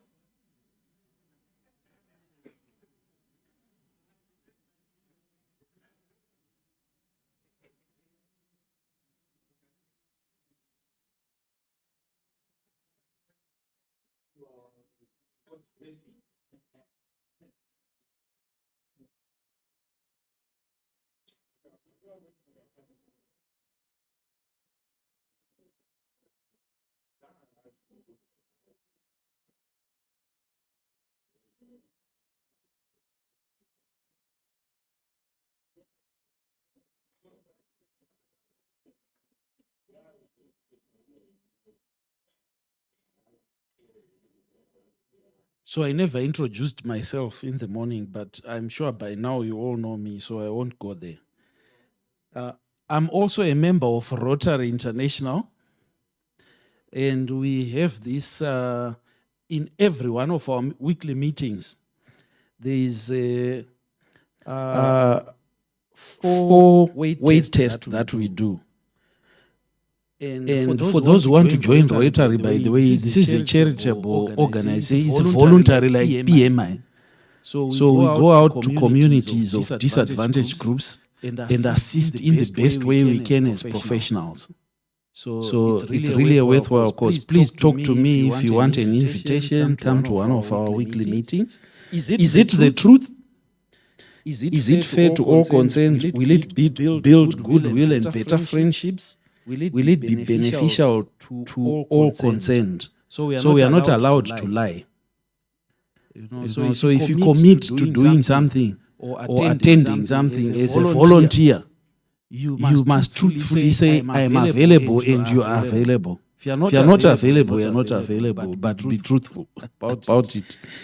Our next speaker is none other than Coben Katanda, past president of the Association of Mine Managers of Zimbabwe. He is currently working for Tarisa PLC as a mine manager for the Zimbabwean entity. A little bit about him. He's married with two daughters, just like myself. He plays golf just like myself. And we both agreed that we are playing for networking purposes. We do not intend to be professionals. So I welcome you, Coben, to give us your intervention. Thank you. Let's welcome you.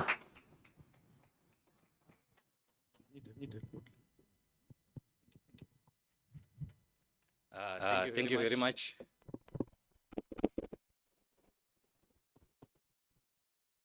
It's a pleasure to be here. I think I was meant to be here, join you guys sometime last year at your conference last year. Then things beyond my control happened, but I'm glad I'm here.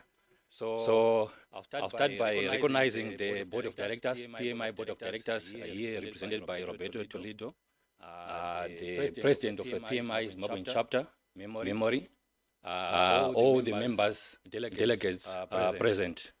So I was asked to talk about project management in mining, construction, IT, a very long topic. But being a mining engineer, we like simple things. So I've narrowed it down, and I'll talk a bit about project management and mining, construction. That's what I'll focus on. My presentation or my slides really will just focus about the issue of project management. Then thereafter, I'll talk about one of the projects that I'm working on and how we've managed to apply the project management approaches to make it what it is today, which is internally success. Then hopefully in the next couple of months or so, you will see the success also in the public domain. So a project, I think all of us have either managed a project or been a team member on a project. But what is it? A project is something that is a defined start and end date. Okay. So it starts on Monday, it ends on Wednesday. Or that's the plan. What happens in reality might be something else. So a project is something that is a start, a life, start and end date. Then it's unique. So it's something probably that you as a person or as a team have never done before, or something that you're doing as a team for the first time. Then they are normally run by a cross-functional team. So you have people from engineering, people from finance, people from HR, corporate, etc., coming together to share skill sets to queue or to address the project needs. Then that's, in a nutshell, I just wanted to put it out there to say what is a project. Let's move on. Then why do we do projects? So in business, projects are normally driven by the client, the business owner, management, shareholder, because they've seen need maybe to address a business problem in operations or in mines, in construction, in engineering. It might be a health and safety related problem, or environmental problem. A plant is emitting a lot of dust and the community is up in arms. So we want to fix that problem. Then we embark on a project. We want to improve our corporate image as a company. How do we do this? Maybe we identify a project which will increase our brand equity or our image as a company. Extend life of operations. This is typical in the mining industry. We are running out of our reserve or our resource. What do we do? Let's go on a diamond drilling campaign. It's a project which is meant to find more resource, which you can then convert into a reserve and extend the life of our operation. Revenue streams diversification. So we are doing certain business, like in our case, as Tharisa POC, we are very much established in South Africa, but we want to diversify our operations and go across border in Zimbabwe. So we have a number of 2 projects that, and I'll talk about the biggest one a little bit later. So as a group, we're trying to diversify our revenue streams, increase production, etc. So there are many reasons why we would embark on a project, but it's normally driven by the client, management, shareholders, etc. So I'll ask the guys here just to play a small video for me, for us to appreciate the history of project management in mining, construction, and engineering. It didn't start today. Project management has been there, like in this particular case, in ancient Egypt. If you can play for me.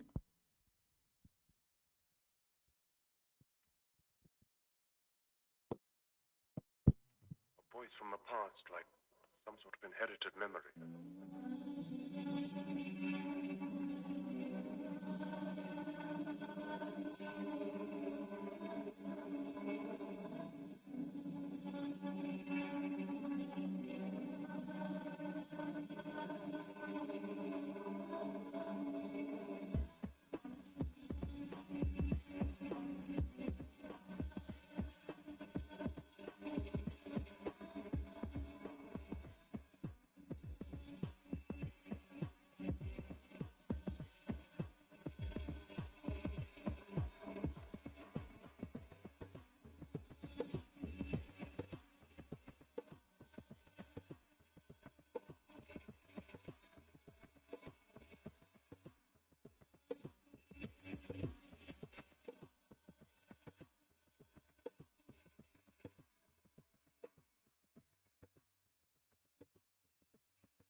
from the past, like distant memory.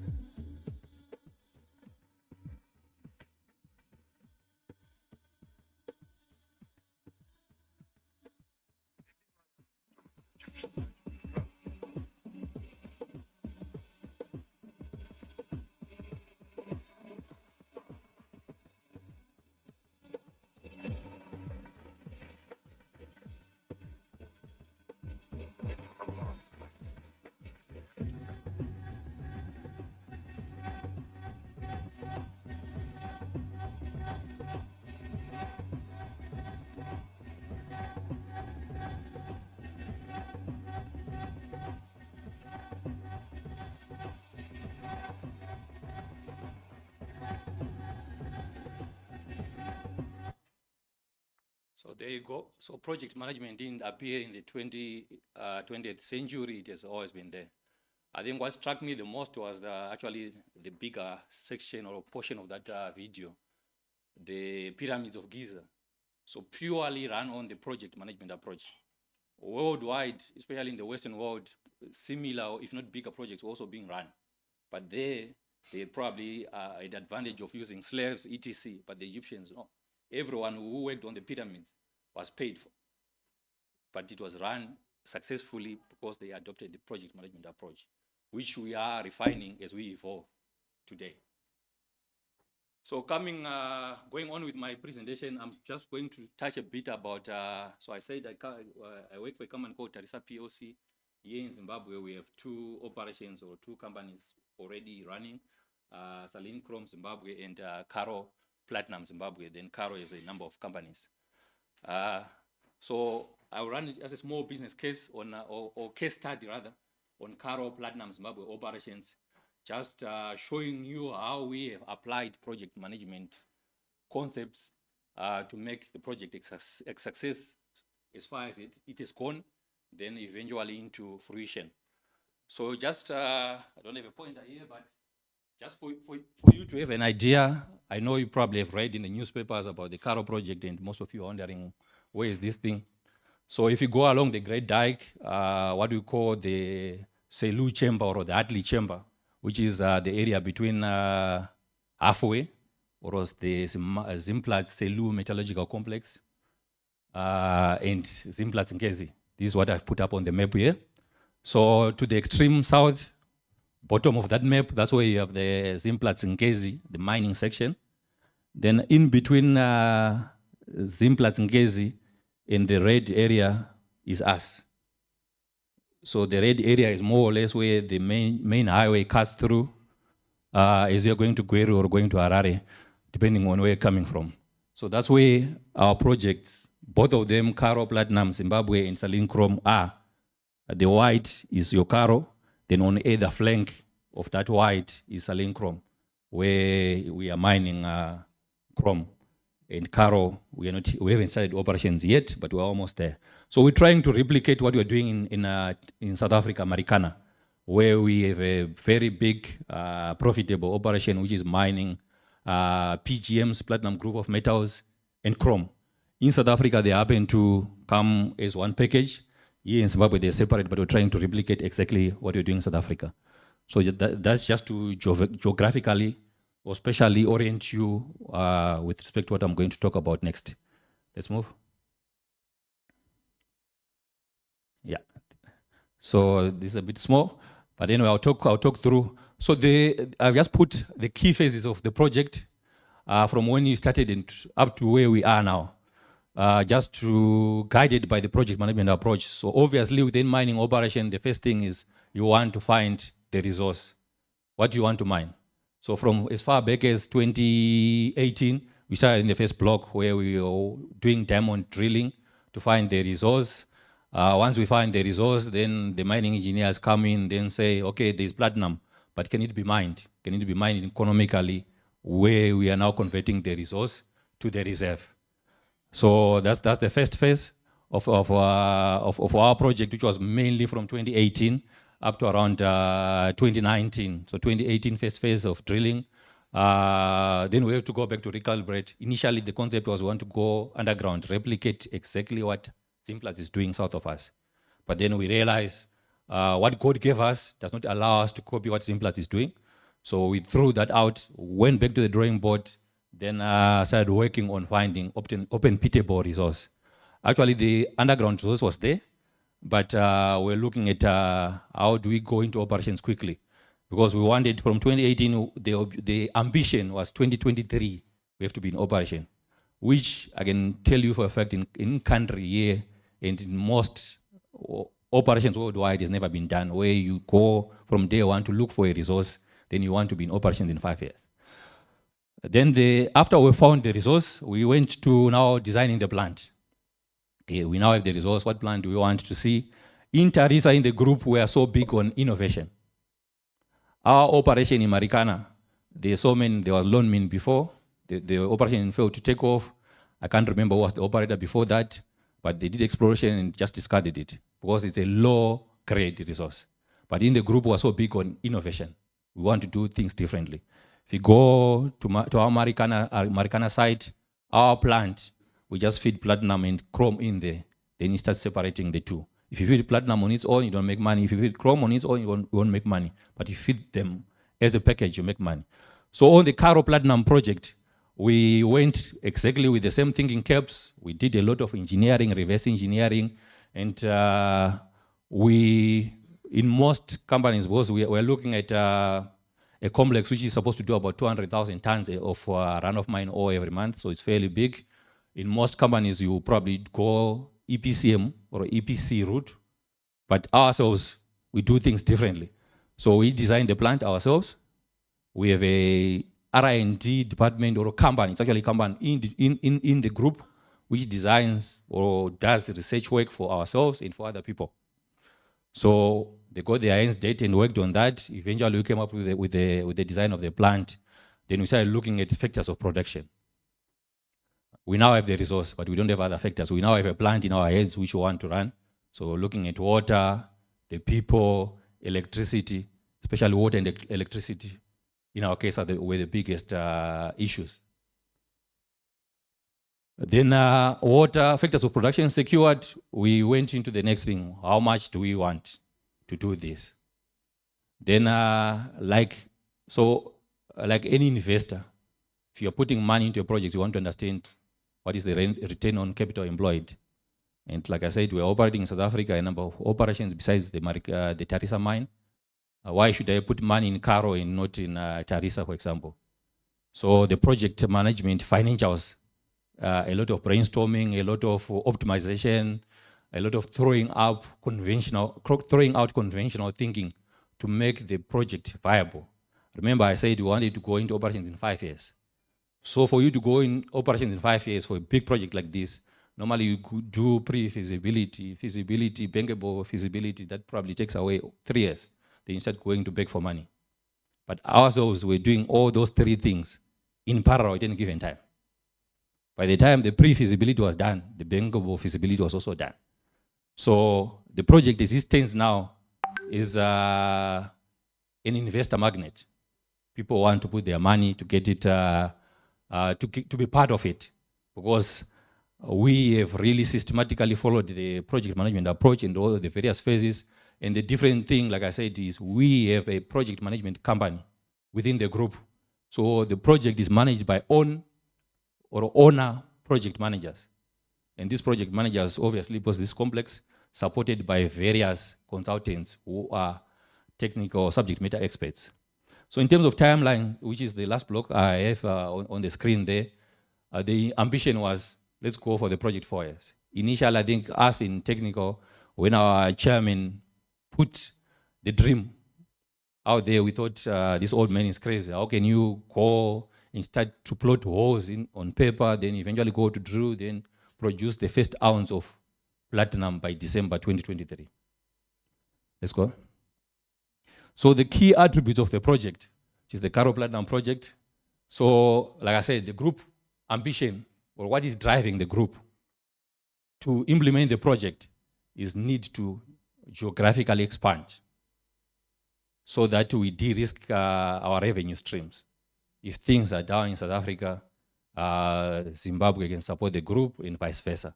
So the owners or management initiated the projects because of the need to increase our geographical footprint from South Africa, a number of sites, into Zimbabwe and Selous in particular. Then the project cost. It's a multi-million-dollar project. The mining operation alone, it's a mining expense of in excess of $10 million a month. So multi-million-dollar project needed really strong and sensitive project management to make it viable. Initially, when we ran the business model, the cost model, the project didn't make sense when we wanted to go the EPCM route. So we're forced to do it the way we've always done, manage our own projects, and then think outside the box. So multi-million-dollar project, financial performance is big because we have, unfortunately in the group, the precedent has been set by the Tharisa mine in Marikana, runs like it's well-oiled machine. So anything else that you want to do, are you going to do it as well as Marikana or better? If you cannot do it that way, would rather just keep pumping in money into Tharisa mine at Marikana. The project management, like I said, it's conventional thinking is, do we go for EPCM or EPC for this kind of project? But this project is managed in-house. Tharisa employed project managers, then we have a number of consultants who are supporting individual project managers in the various packages, reporting to a project director who then reports to the group executive committee. Then project development strategy, informed by the need to go into operations, produce the first ounce of platinum by December 2023, from when we got into the bush in Selous in 2018, which is just basically just under a 5-year turnaround time. So the intention there was to go into operations quickly, leverage on the high PGM pricing, was again projects, like I said, they are driven by a number of reasons. For this, one of the major reasons was we have to reap the benefits of the pricing, which is currently high in this cycle. What's going to happen after this cycle, we don't know. But the project economics was informed by what is happening now, so we have to reap the benefits of what is happening now. For us to do that, we have to achieve the project in quick time. How we also have managed to really have our hands on or control on project development and implementation. We have a number of pilot operations. Piloting. So if you come to our sites today, we have small operations, like right now we have a concentrator plant which is already running, which is a mimic of the big one. For us to understand, in country, do we have people who can run the operation? Number one, how do our ores react? Then based on data that we've collected from our pilot plant, we keep going to our industrial plant, changing things, optimizing things, so that by the time we go to the industrial plant, it's just like doing things that we've always been doing. So piloting in the group is also big. So we have like I said, a research and development company which runs those modular pilot operations or develops them. Like in our case, they actually used to develop the pilot operation, which got into operation in 2021. So it's been running for almost 1.5 years now. So we already know what the big concentrator would do based on the performance of the pilot plant. Let's go on. So in summary, I've just put here the major indicators of success indicators for us. The project cost is a big one. We have a cap on our CapEx envelope. And if you don't manage your project execution and lose a track on your timelines, obviously the cost will go up. Research and development has been key in us achieving that. The pilot operations have also been key because we are learning as we operate, not having abstract thoughts or ideas, but we're actually seeing it on the ground at low risk by running those pilot operations. Then because now we are going to investors to say we want X amount of money to do this. We already have some data, some information which you can show them to say, yes, it can be done in Zimbabwe because we're doing it here at this scale. What we just want to do is to blow the scale and go industrial rather than piloting operations. For the past 4 years, we haven't had any LTI or any incident on site. There's been various things happening, drilling. It was at the peak of our drilling campaign with 10 companies, 5 Zimbabwean, 5 South African, and a number of geotechnical work and contractors, but we haven't had a single incident. Again, going back to the project management approach and project managers having clear responsibilities and picture in their mind in terms of what needs to be achieved. Then on time, we are way ahead of time. Like I said, we wanted to do the first ounce by December 2023.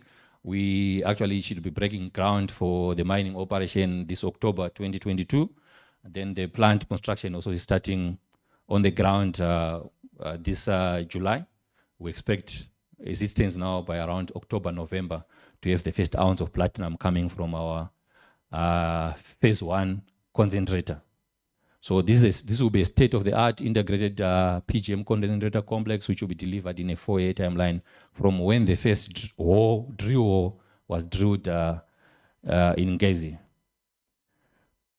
Then lastly, I think one thing that we can learn, especially for most Zimbabwean companies, is on the project management approach. Like, I know from my own previous experiences, normally when you have a project, even not as big as this, you always think, let me just find just a contractor who can do a EPC or EPCM kind of management structure. But here, the group, the strength is we have project managers who move from one project to the other. In December, they just concluded a project. It was a plant which you call Vulcan in Marikana. From there, they're migrating to the Karo Platinum Concentrator project.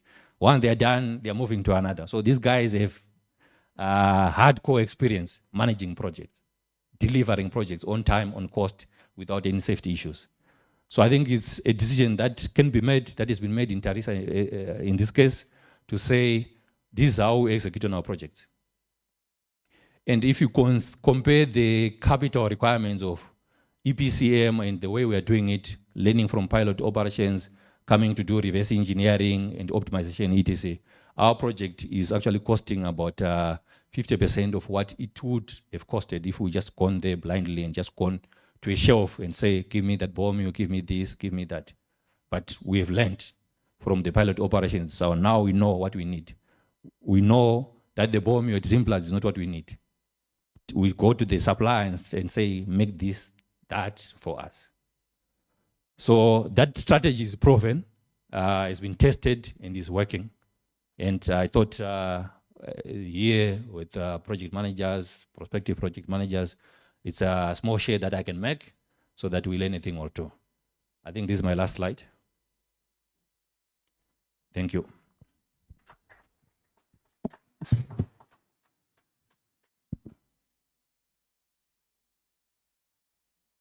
Wow. Thank you very much, Coben. I think I learned a thing or two here. And I even left my notebook.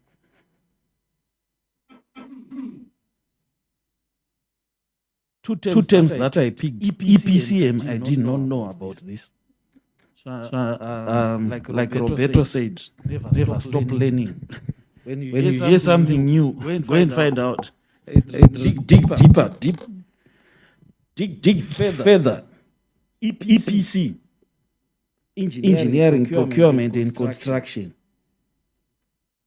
The contractor is made responsible for all activities from design, procurement, construction, to commissioning, and the handover of all deliverables to the owner.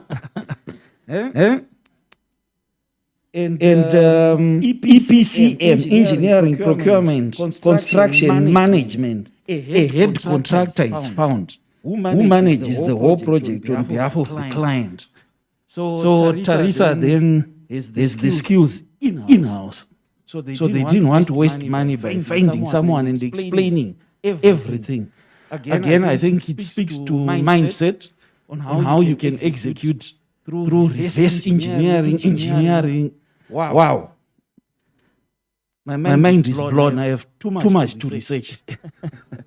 Thank you very much, Coben. Another round of applause to Coben.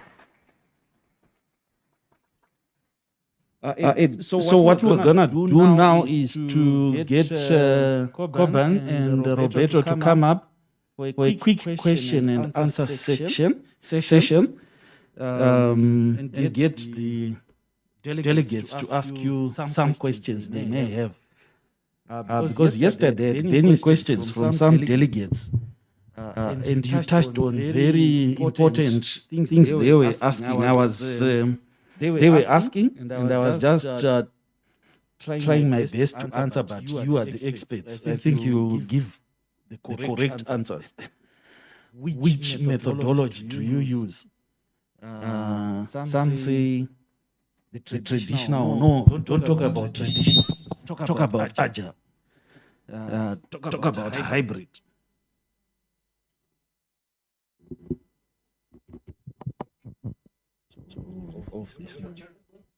Yes. What this chair this way? No, you can use it. I'll be standing.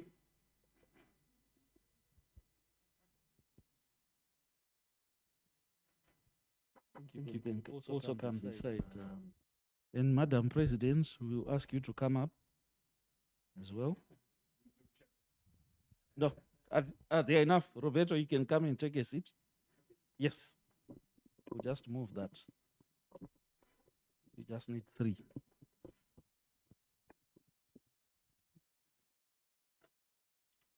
Yeah, we can move it to the side. Yeah.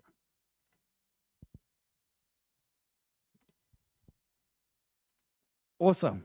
So are there any questions, burning questions that we have for our speakers? I think we should be having a revolving mic. Anyone with a question?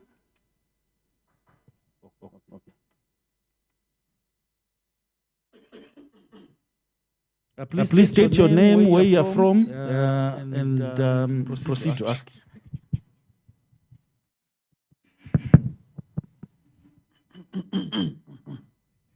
Thank you, MC, and good morning all, and thank you to our presenters for your insightful presentation. My name is Patrick Uni. I'm from ZB.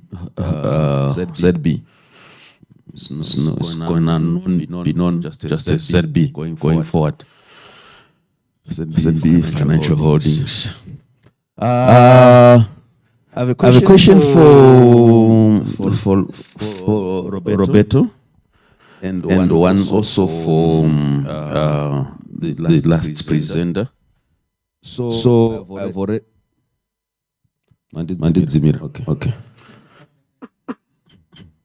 So Roberto spoke about mega trends, and some of the mega trends that he spoke to include economic shifts, demographic shifts, labor shortages, things that are in the trends of employment and or work as we know it going forward. So in fact, I spoke to him over the break, and I was saying the question I have, over half the people in this room are in my age bracket of 50 going up. Project management came a bit late to this part of the world, and but is picking up handsomely and fast. My question to him was, how do we position ourselves going forward as we go into the 60s, 70s? What is the trends in the developed world? And how should we position ourselves to remain relevant and cover some of these gaps that will be coming up in labor shortages? Because traditionally, especially in an institution like I work for, at 62, 63, they begin to look you funny. They want you to retire, and you are considered, past sell by date. So that's the first question I want him to address for the benefit of us all. I think he's already answered us, but I just want him to repeat some of the things he said. Then for the other presenter, I think something that hit me is, if I understood you correctly, I want you to confirm, then also explain to me that you go into an exploratory phase that can last 3 to 5 years without income. and no, will there be income coming from other activities as you're exploring and as you're preparing in that sense, or are investors supposed to be ready to pump in money over what sort of length of period before you begin to get returns? And in that case, when is that return period like? And perhaps as a factor of what you have put in, I'm just curious because the kind of projects I've done, even before things have settled, people are beginning to ask, so what is the return? So let's see how is it going to actually benefit the organization. So this world of projects which have got a lifespan where they begin to make returns after such a long time. I'm curious to know how, from an economic sense, from the business value sense, how people's minds work in those scenarios. Thank you very much. Thank you, Patrick. We were chatting a little bit about it during the break, right? Let me share with you, a couple of things that I think are relevant for the question. I told you that I have attended over the last five, 6 years many different PMI congresses around the world. But one of the more vivid memories that I will keep in the years to come was 2 or 3 chapter meetings that I attended in the U.S., in Florida, in Texas, and another one in I don't remember. I think it was Arizona. And the average age of the participants in the Congress and in the meetings were around 40, 45. Most of the people in those PMI meetings were over 40. And also I have attended, as you can imagine, many different PMI congresses and meetings in Latin America. Particularly in Peru, where I travel very often. The average age of attendees to a PMI event is 28. Super young people. And this talks about what we were discussing, right? In developing countries in Latin America and Africa, usually you're going to find young people interested in the profession, interested in the way that we can improve our project management businesses. And in developed countries, you have aging population. But of course, for those of us that have been around for a long time now, we start feeling, that we are kind of out of the picture. I go to some of these conferences now, and I am the oldest person in the room. So it's interesting. And what I was sharing with you is that I have seen a lot of time that people who are starting to go into the last path of their career really rethinking what is it that they want to do in that last part, and positioning themselves not much of a project manager, but of a mentor to project managers. This is particularly the role that I think is where we can deliver more value and might be more fulfilling to people in my age bracket as well. I told you that I have been a consultant and a trainer for most of my career, but what you see around the world is that many people at this part of their career, they decide to get into consulting and training, but beyond that, to get into mentoring others doing projects, becoming a mentor for project managers. And as we were discussing that, the project work is very dynamic, it's very demanding. Sometimes in some of our projects we work a lot. And to tell you the truth, I don't have the same energy that I used to have 15 years ago. I don't want to be involved in a lot of projects that are really demanding at this stage of my life. I have it very clear.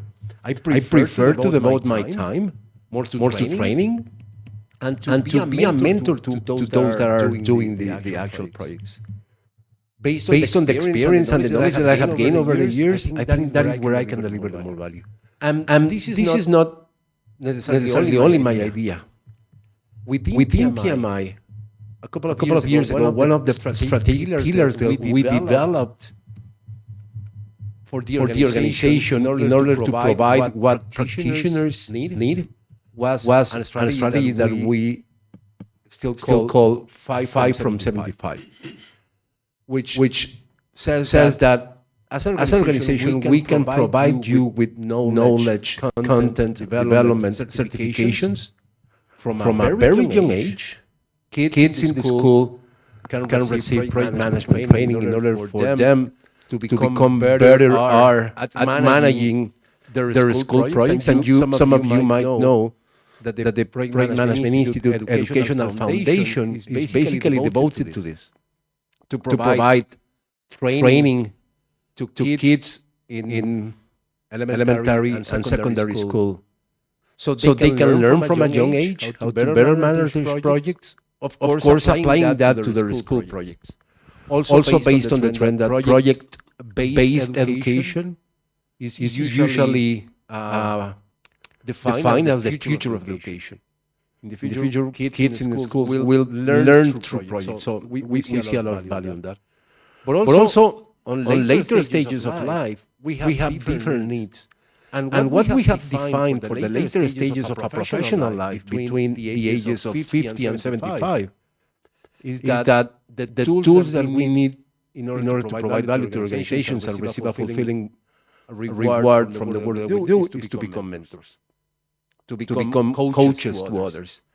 And so I will invite you to think about probably what kind of skills do I need in order to be a better mentor, in order to be a better coach to younger professionals who are just starting in the project management world, leading projects within the organization that I work with or work on teams that are closer to my position in the organization.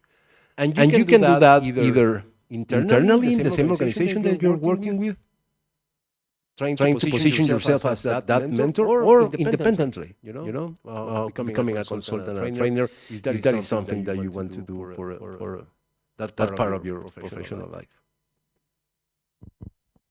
Thank you, Roberto. Okay. Coming to your question about mine development, Patrick. So you heard me correctly. Mining is not easy. I think that's why most of us are not owning a mining company. Because the barrier to entry is you need a lot of money, and you need to obviously take calculated risk. So for sure, when you produce, like in our case, I was talking about the first ounce of platinum, there is no revenue.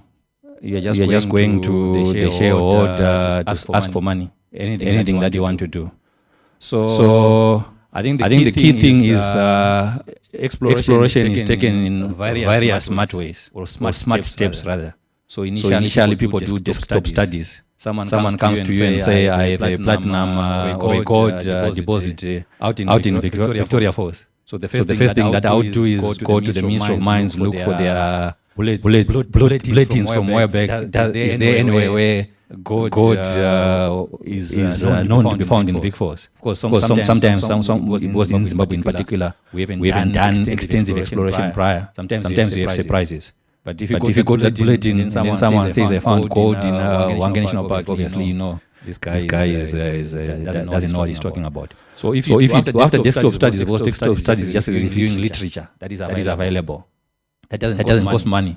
So you're trying to build confidence up to a level where you know I can now spend lots of money to confirm whether something that is being claimed to be there is there, in the hope that you get back your money and more.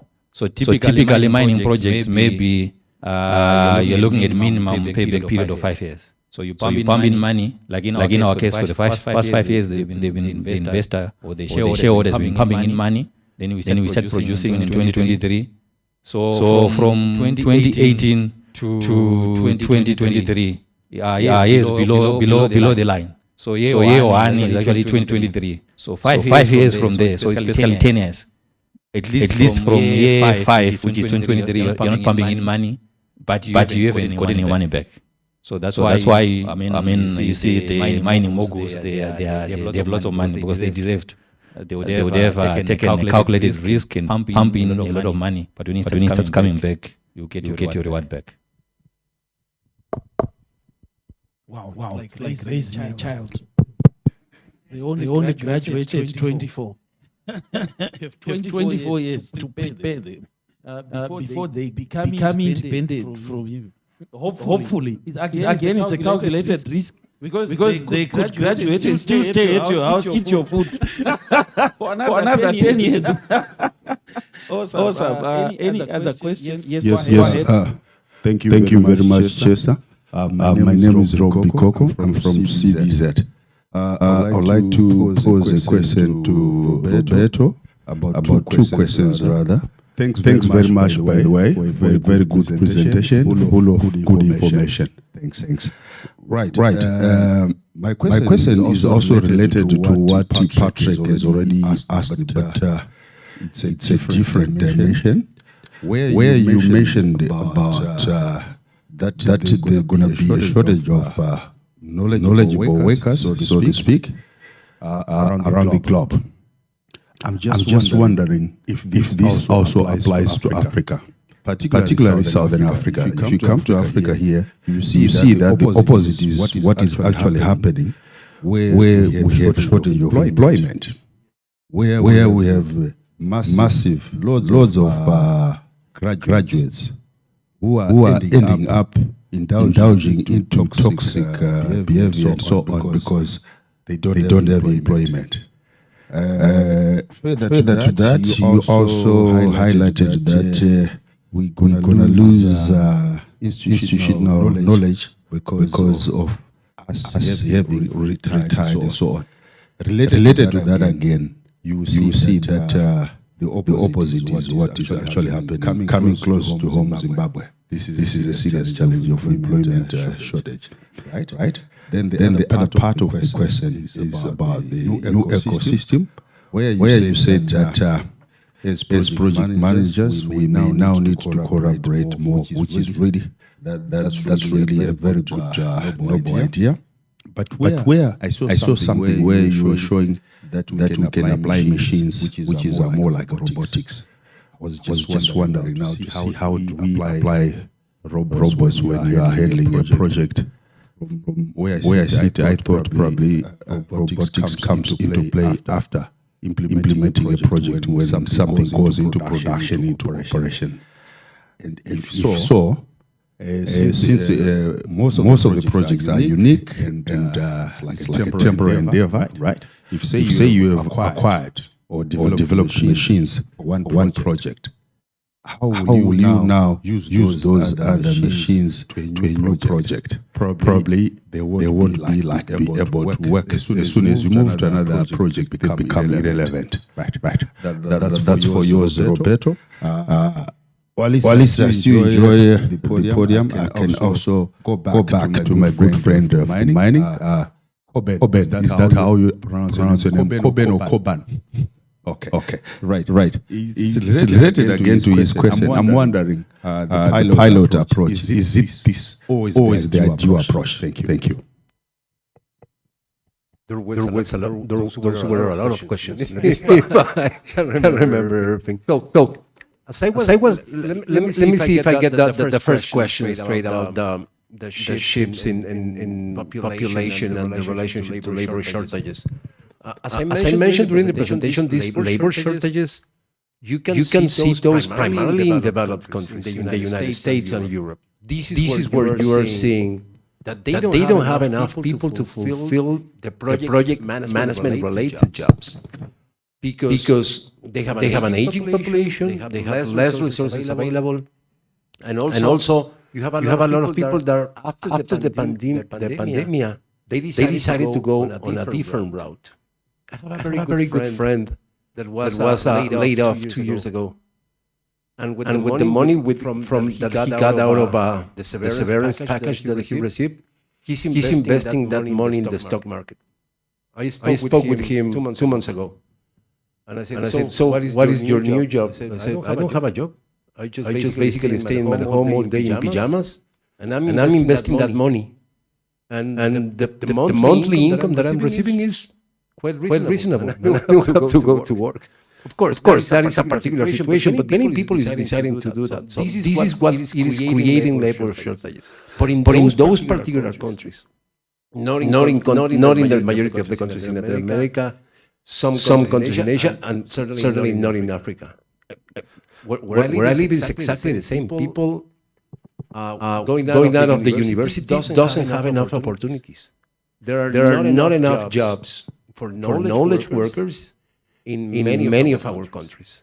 So this is creating tension, as I mentioned before, right? Because in some countries you have not enough resources, and in some others you have not enough workers. And this is what has been happening, but we are going to see it more dramatically in the years to come.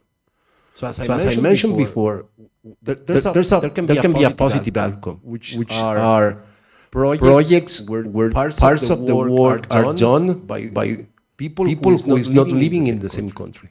And this is an opportunity for us. We can participate in projects that are done in other countries, remotely. But also this is going to put a lot of pressure on migration, which is something that we said it's going to be complicated. You know, most of the countries in Europe, some countries in Asia, the United States itself have been restrictive to migration. Migrant workers usually face a very tough time. And as I said before, when migration is structured and legal, like for example to go to Canada and Australia, usually who they accept first, people with preparation, people with education. That in countries like Zimbabwe, like in my country, basically what you're doing is draining the talent pool of the country, putting pressure in the country that is expelling those resources to others. So, and I'm not saying that I'm in favor or against migration. I'm just saying that we are going to see more migration, for sure. So this is what we need to adapt ourselves to as project managers. I'm sure many of these countries will open more their borders because they know they need the resources. They know they need the labor. So we're gonna see more movements, and that is going to present problems in different countries.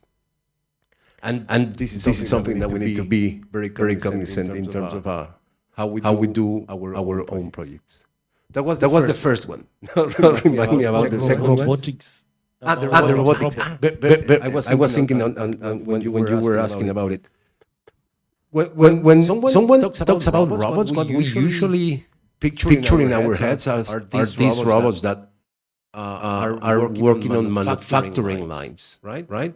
So you don't necessarily relate that to a project, but think about other types of robots, and the ones that I have been seeing lately more widely used, and that are producing already one of the biggest disruptions that I'm being able to testify are those that are used in the construction business, particularly in the area.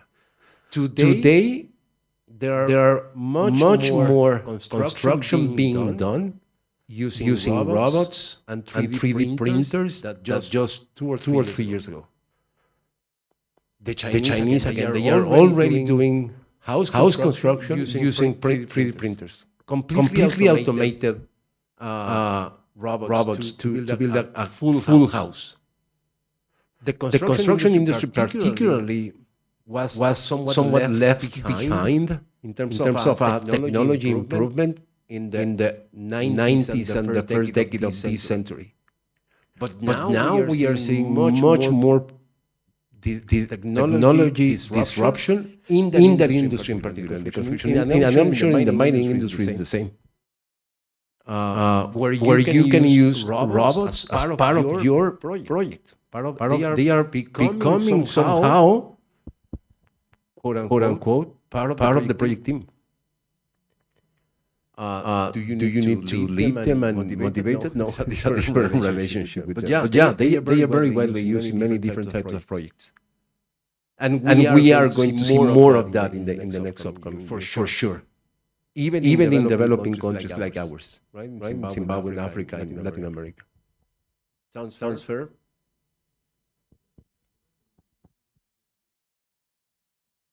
I cannot hear you.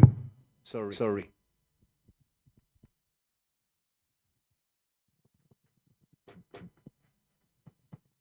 Thank you. The main question was after acquiring those robotics or machines for one project, and when you move on to another project, which is unique, some of these may become irrelevant. How do you go around that challenge? Because you end up having a lot of redundancy and it becomes costly for you. Yes. Thank you. But of course, some of these robots that are being used in the construction industry, they can be reused many different times in many different types of constructions.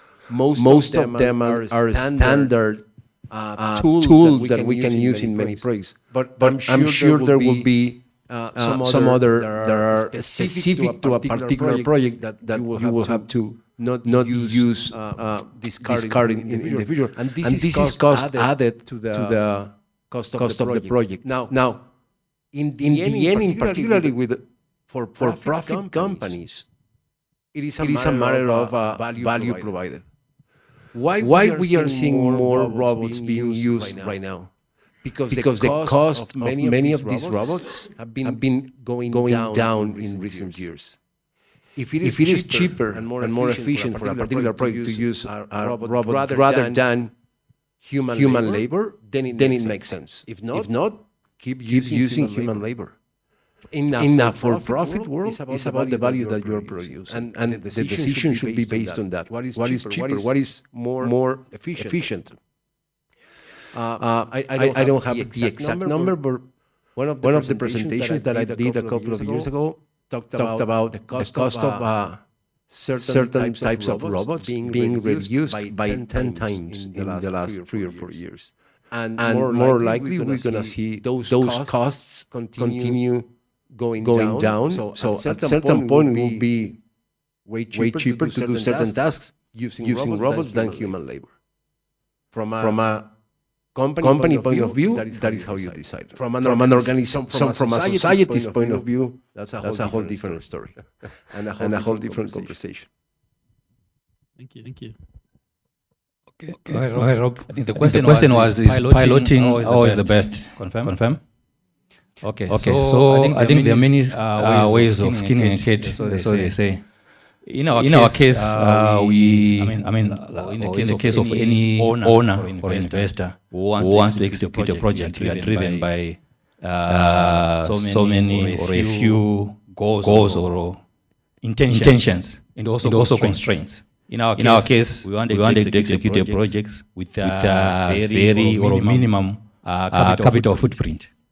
Right. So if cash or money is not a constraint, you can just walk into a supplier of crushers. Give me that crusher, give me that bomb, etc. But when you get into operation, because this is a standard bomb, as an example. When you get into operation, then you start discovering, with my ores or material that I'm feeding, it doesn't respond very well. Then you start looking for other things to optimize. The piloting approaches helped us to optimize a plant which is not on the ground. So that plant, when it runs from day one, to run like a machine. Because we've already run it on a small scale, it optimized it. That's one aspect on the operational side. On the funding or going into operation side, we know exactly what we need. So we're not just going and buy something that is already on the market. We'll tell supplier X to make something that we need, that will give us a value for money. Initially when we wanted to execute the project with no capital constraint consideration, we're looking at about 4 times capital requirements than what we are actually spending on the same project, where the benefit being driven from piloting operations. Or pilot operations. Someone else could probably arrive at the same conclusions using other methods. But we in this case, used pilot operations. And we always use pilot operations. They work for us. So I can't say they are always the best, but they are proven their work. Thank you very much. The following cars are standing in the way of trees being cut outside. If there are any of yours, please go now and remove the cars. AFU 6878, AEO 3547, AEV 0713, AFE 0504, AFM 6587. So if these number plates are any of your vehicles, please you can leave now. But thank you very much. In the interest of time, do you have a question? I hope it's short.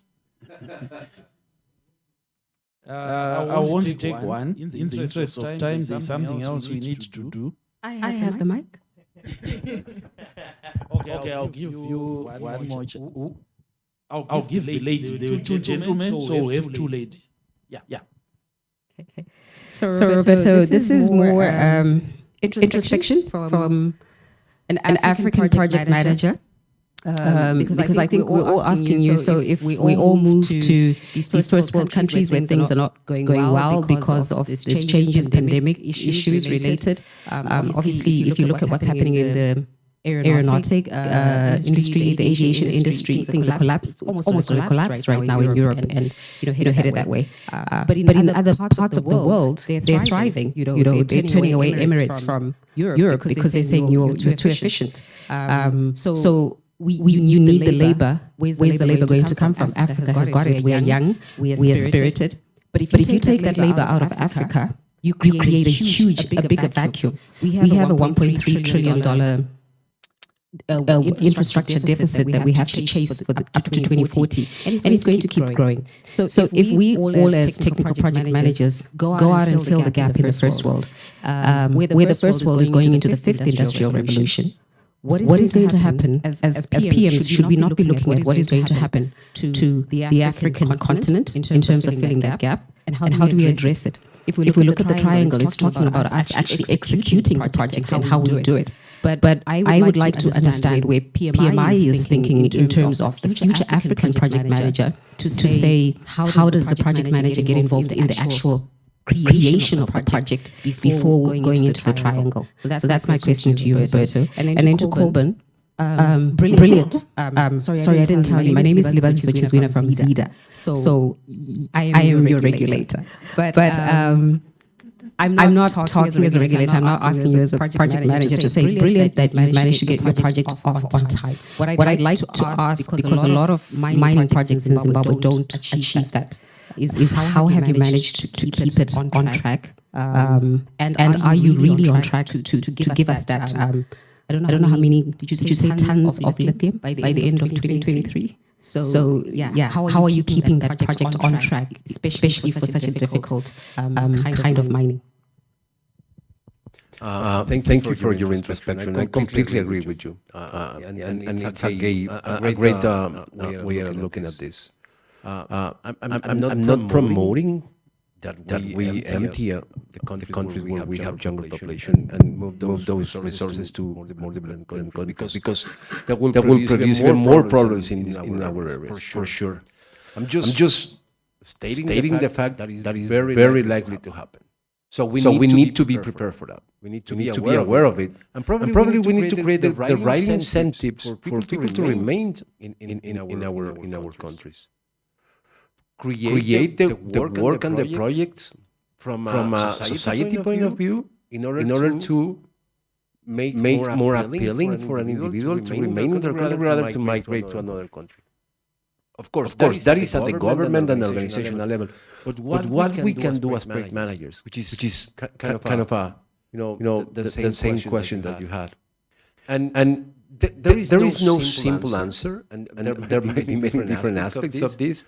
But one thing that we have been analyzing within PMI in the recent years is that in the past, what was typical of the project management work was that someone in the organization will come up with an idea, develop that idea, and then transfer the responsibility to a project manager, and the project manager will take over the work until it is finished.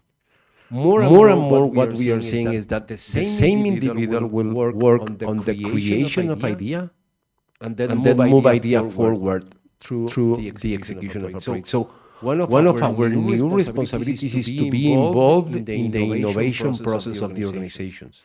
And this is what we are promoting, tools like design thinking, creativity, and others that can help you really propose changes, not only implement changes, but also propose changes in your organizations. As we see it, organizations of the future will not have the innovation department. That is old school. Will all parts of the organization will deal with innovation. And innovation will come from every department of the organization, every part of the organization, because if they don't continually transform themselves, and evolution based on the environment that we are seeing, those organizations are set for failure. So here's another homework for you. If there is something that you want to upskill yourselves in, might be around this particular innovation, creativity, design thinking, creation of new products, understanding what is it that the environment is telling me and my organization can do to respond to those changes around me. Sounds reasonable? Okay. Coming to the question around project timeline, in particular for the Karo project. So I think I spoke in the presentation about having full-time project managers who do this job day in, day out. For me, that's the small part of it. The biggest part is actually about the owner, the shareholder, having a full understanding of the scope of the project in the funding inherent to that scope. Was in mining and most manufacturing and industrial projects, they suffer delays or stillbirth because maybe the owner or the shareholder doesn't have full understanding of the capital requirements. So when numbers start flying all over, you all of a sudden realize, no, I don't have this money, and you're trying now to go to funders. And not many people, actually, I think we have a number of bankers here, but all of them, they will probably tell you they are sitting on a lot of money and they are looking for projects to fund, but they will not want to fund mining projects because of the high uncertainty. So if you're not clear in terms of the scope and the funding requirements and how you get that money, you can get stuck very easily when the numbers then get thrown back at you, because they are not people who are ready to just give you money in the hope that you find the platinum and produce. So I think that's one of the biggest issues. And indeed, our project overall, like I said, the mining is supposed to start this year, early before the plant. Again, it's innovative thinking. One of the biggest capital requirements for that project is to build a tailing storage facility, which was going to cost us quite some amount of money. But in this case, through innovative thinking, we just put our mining schedule back so that the waste from mining will go to the tailing storage facility as a free issue. Then we do that facility basically I think about 25% of the original cost by just pulling back the mining early. So indeed, we are on track. I think you will see it in our monitoring and compliance reporting. And we expect to break the ground for the mining aspect this side of the year. Then the plant construction, like I said, is also kicking off, and then the first ounce of platinum group of metals should come by end of next year. Thank you. So the next question, please. But before you speak, I'm going to market myself, right? Roberto spoke about innovation and process improvement. If you don't engage your processes, there is no way you can innovate and improve. So please talk to Chester here. I have Nintex ProMap. It's a tool that helps you to identify areas that you must improve as an organization. Thank you, Roberto, to throw in that. Okay, thank you. Mine is a very short question and a general one. From the presentation, Roberto, as a project manager, you must have sense of ownership.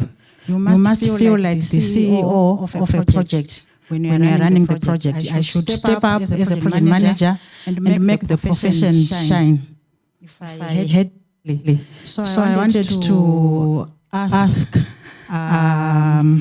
on how I should make the project management profession shine in a situation where you've got team members who are, in this case, maybe subject matter experts. you are there to have their limelight shine.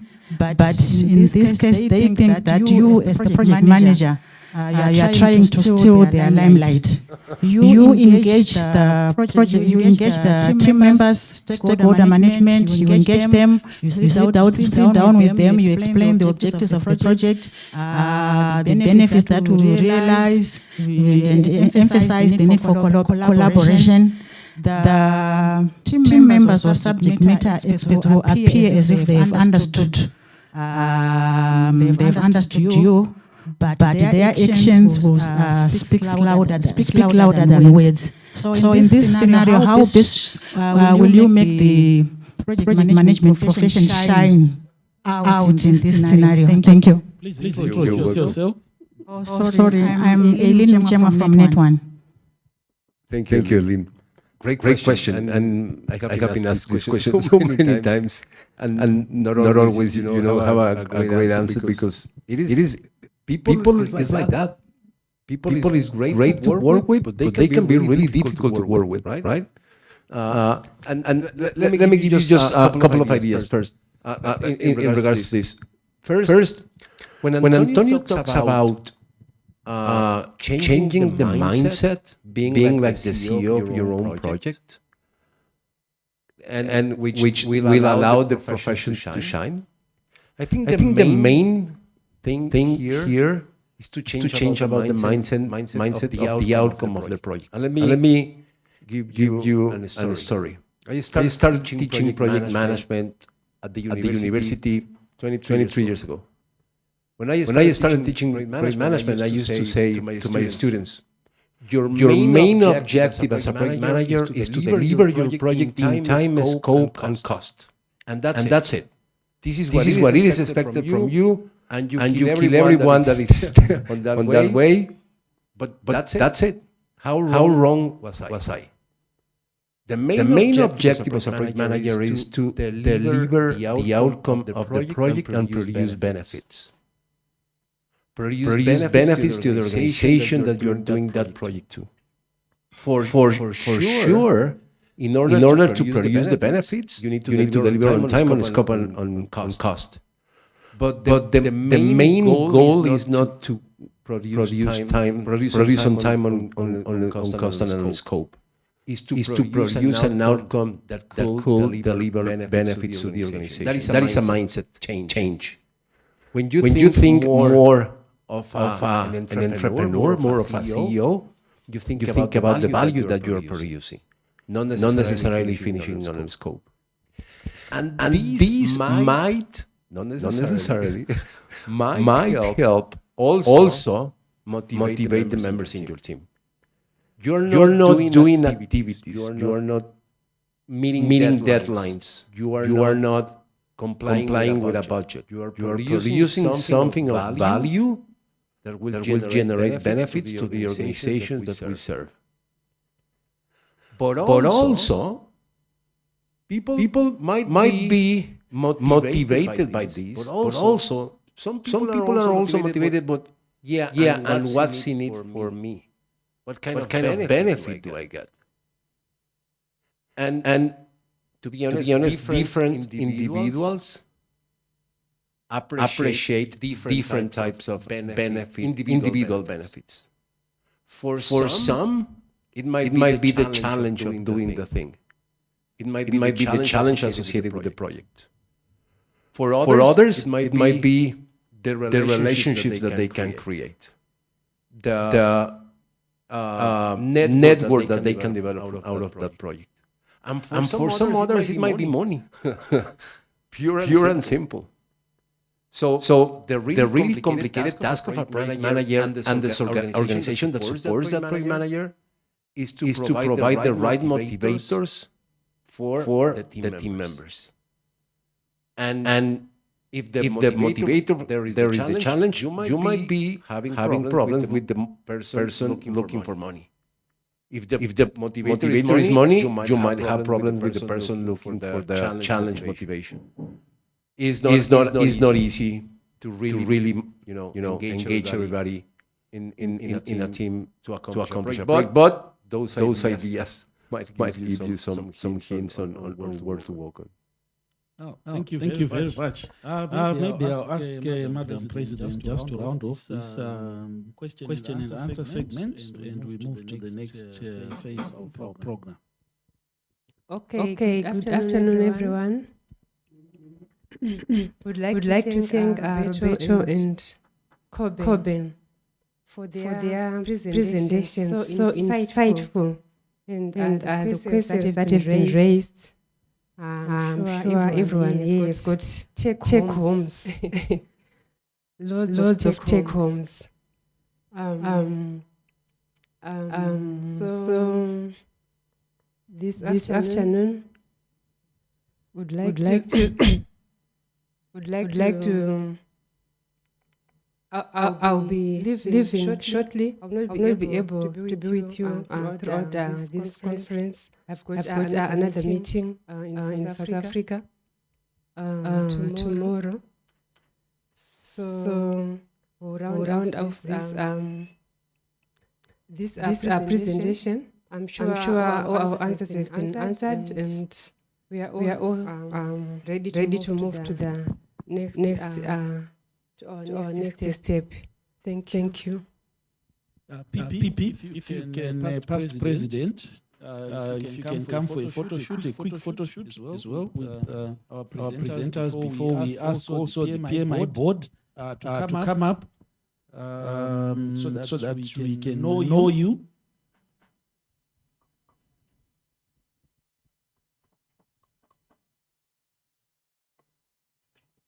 And continue to assist you whenever you call up for volunteer work that as PMI members and project managers, you time and time again call on us as members to participate and help out the cause of PMI. So if you can come up as well.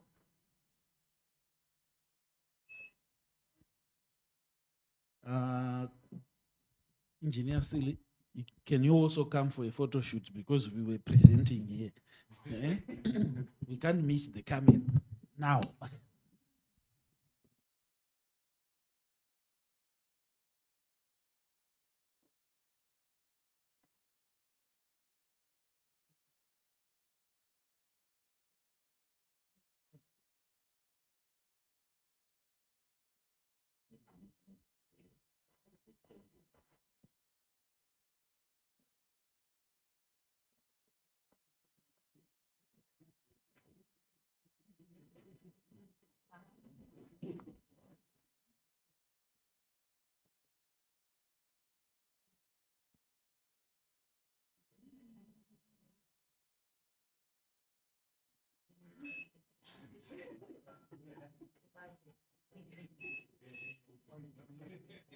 So what do you think the average age of our board if me and my co-presenter move away?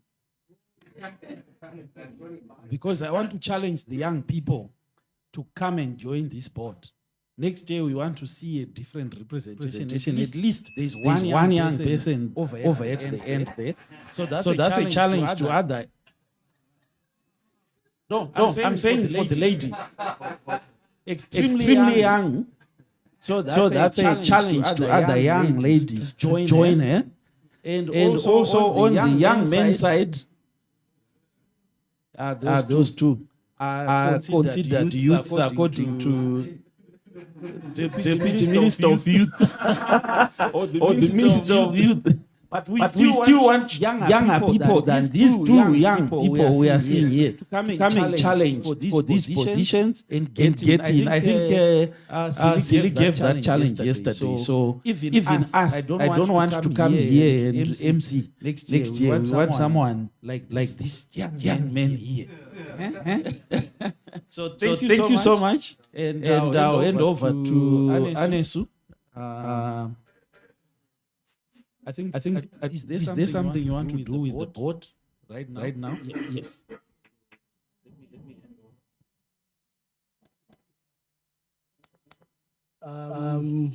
Many thanks. I think that was skipped introductions. Who here? Probably you've been seeing some of us. I'm not the one who's doing the introductions. they're going to be done by the two presidents. Yeah, I don't know which one. Sorry. It's okay.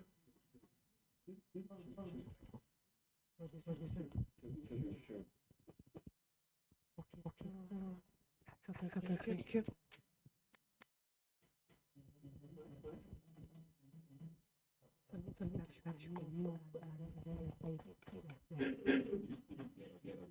Okay.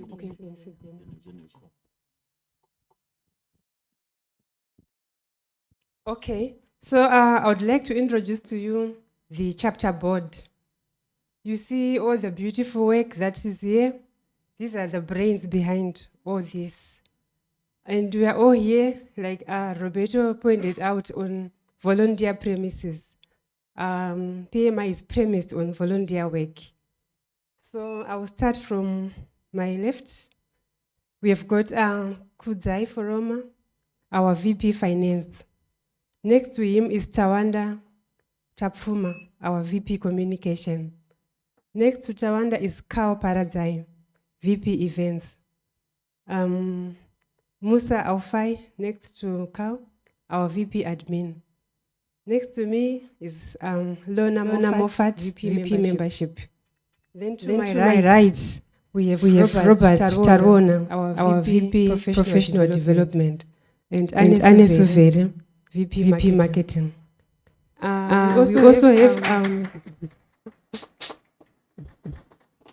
We also have some volunteers, some directors that have accompanied us. I don't know if they are here. Lloyd Dumba, are you here? Okay, there's Lloyd, Tawanda Matanda, Movement Musasiwa, and Miriam Mugabe. I don't know if you are here. Okay. You can also come up so that people can see you.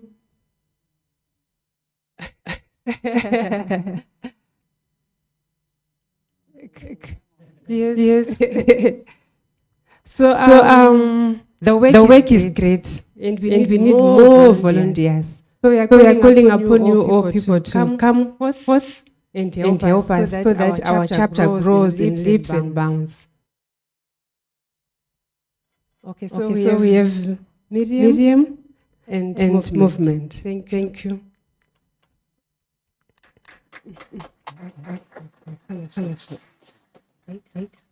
Lloyd, I don't think. Okay, 20. Okay, okay, and these are the young ones that run around, boys and girls for us. And we want to thank them for the great work they have done to make this conference a success. As I mentioned earlier, I'll be leaving shortly this afternoon for another meeting. So, but I know you're going to be in safe hands.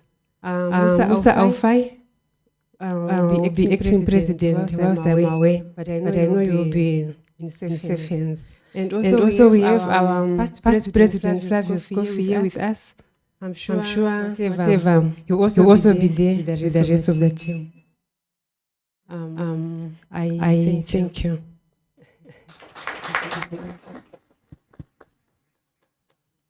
Thank you very much, Madam President. What's left for me is to sort of close in terms of what the board does, what the chapter does. So I've been given 5 minutes. 5 minutes.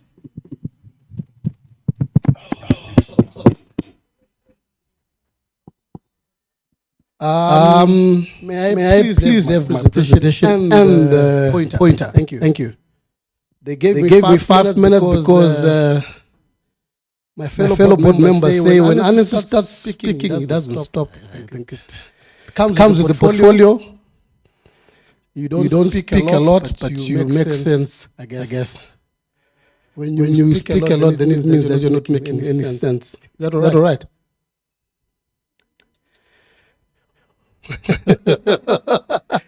That was the whole purpose, eh? That was the whole purpose. Can you start the presentation, please? Mine is a challenge to the professionals that are in the room, the professionals among us. I was given a title, PMI Zimbabwe beyond now. What does it mean? We are here. We're going further. Vision 2030, not Vision 2022. What are we going to do as a chapter? That's what I'm going to talk about. Where do I point? All right. That's the summary of my presentation. I'll give a background introduction, talk about the PMI Zimbabwe, and then for the benefit of those that are not certified yet, a very important part of my presentation is the PMI membership journey. All right. Right. Number one. Yeah, the pointer is, technology is failing me here, but my slide was supposed to come out as, what are the aspirations of Zimbabweans? What are the aspirations of Zimbabweans? May I get one person who's clear about that? Just quickly, 1 second. What are the aspirations? In your own words. I know the answer is already there. Where did I get this question? From the NDS one, which was shared yesterday. We aspire to be prosperous and to be upper middle income society by 2030. And as project managers, it is our role and duty to make sure that this vision is pursued, deliver the transformation that we want to deliver, create the wealth, and expand horizons of economic opportunities for all Zimbabweans. And project managers, we are correctly placed to ensure that this is a reality. That's a challenge that I'm giving to all of us in this particular room. I'm giving you these tools, in my view, my opinion, my humble opinion, that as you go out and become ambassadors for the profession, you will be guided by these nuggets. All right? As you go, whatever you embark on, Kubas, I will speak about my place of work, ZB. We're already transforming the way things are happening. So wherever you are, go and transform and change things, because you are the engine, you are the part of the cockpit. And the objectives of the NDS-1 buttress this particular position. You want to be a player in the modernization of the economy through the use of ICT and digital technology. Transformation is coming, transformation is already here, and we need project managers. So as you go out, as I challenge you, as you leave this conference, ensure that you target one of the objectives. You know, objectives are measurable and they are tangible. So be the person that will champion these objectives wherever you come from. Ensure sustainability, we're told about sustainability. Okay? Promote new enterprise development as a project manager. And I will not go into detail on that. Roberto has already gone into detail on that. This is the PMI product portfolio. These are the main ones, the top 5. Everybody, almost 80% of the people in here are PMP certified. Those who are not, I'm challenging you, become certified. It will open a world of opportunities for you. Disciplined agile, agility has been like a buzzword in this conference room. You only get it when you get certification to become a disciplined agilist. Citizen developer, you want to be able to develop without experience of coding. This is what you can do. PMI has got those courses. OTF, we talked about transformation. PMI is your go-to institution to be able to transform. Wicked problem solving. He spoke about the soft skills. This is where you get it from. So PMI is yours.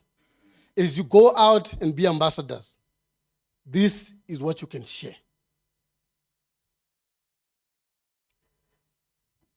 Industry, we had 4IR. And I want to draw your attention to Sunil, who made a presentation on Industry 4.0. This is where I borrowed it from. We've got PM professionals, change makers, and the Project Management Institute there. So we are part of the evolving environment. And PMI, because of that, you heard Roberto talk about the new offering. We are also evolving. be sure to carry that message as you go. Yeah. Those are the certifications in summary and the numbers according to the survey that was done in 2020 by PMO Advisory LLC. We'll share these slides so that you can probably take a good look at them. I mean, those who are in who are senior, I learned it today, Roberto, that the more senior you become, that's when you go to PGMP, PFMP. You know, we all want to go there. I think I'm challenged, and I'll make sure that I move and go to the more senior qualifications or certifications, if I may want to call them that. Right. As my slide comes up, what are the strategies in a diagram? The youth are there, the 5 years, PM professionals there, 75. Where are you? Kickoff is for the youth. Kickoff is for the mature, right? Wicked problem is for everyone. Citizen developer comes from the middle age going to the youth. Getting them ready for the youth. Organizational transformation for the mature. So, because of the roles that we're going to be playing, we need to fit and execute whatever we execute on that continuum.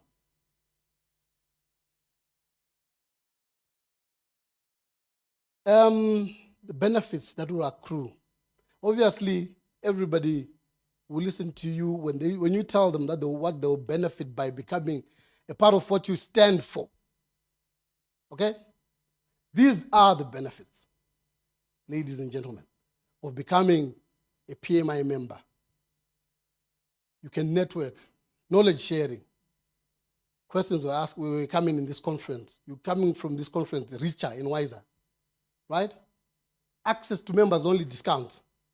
That members only discounts that are available to those who are members of PMI itself. Access to members only premium events and webinars. There are premium events that you can actually access. Access to indispensable resources. We've got the PMBO guide only available to the members. Construction guide to project managers, only available to project managers, or only available to members. It is worthwhile to invest in being a member. Sell it like that. PMI Zimbabwe. Our vision.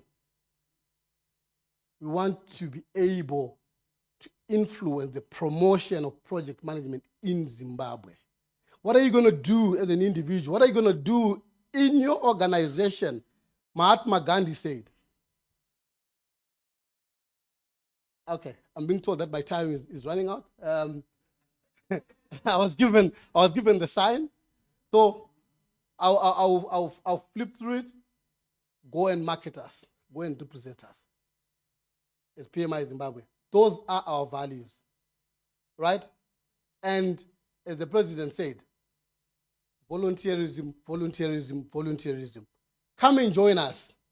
Let's hold hands. Let's work together to make this a success. Cieli here was volunteered to come and lead us in lobbying the government. She also volunteered the PEMSEC to lobby the government so that we also become like this is ZIE, you know, ZIE, there's nothing that happens when ZIE says this can't happen.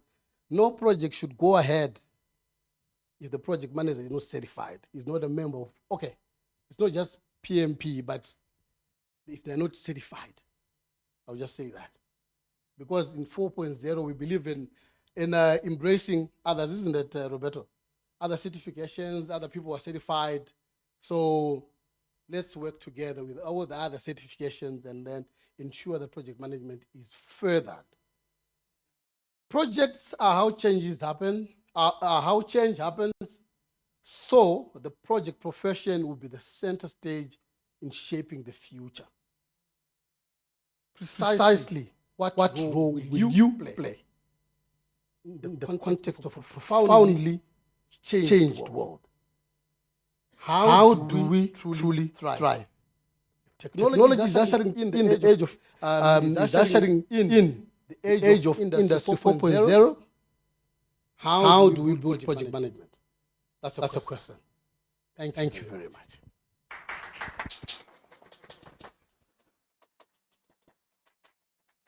I will end up with Carl. Afternoon, everyone. I'm laughing because I knew he wasn't going to stop speaking. Yeah. About 10 or 15 more minutes. Okay. Before I introduce the next speaker.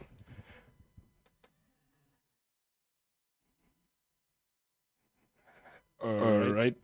So before I introduce the next speaker, I always listen to podcasts when I'm driving and so on. So there's this podcast titled Replacement Rate, Counting Our Chickens. 2.1. That's how many children every woman needs to have.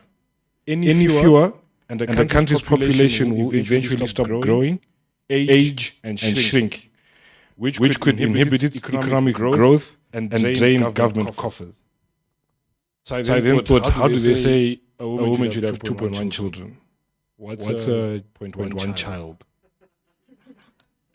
So after listening to it, and I'll share it on the group, what struck me today was when Roberto was talking about demographics and the population of like the youth in developing countries as opposed to the ones that are already developed.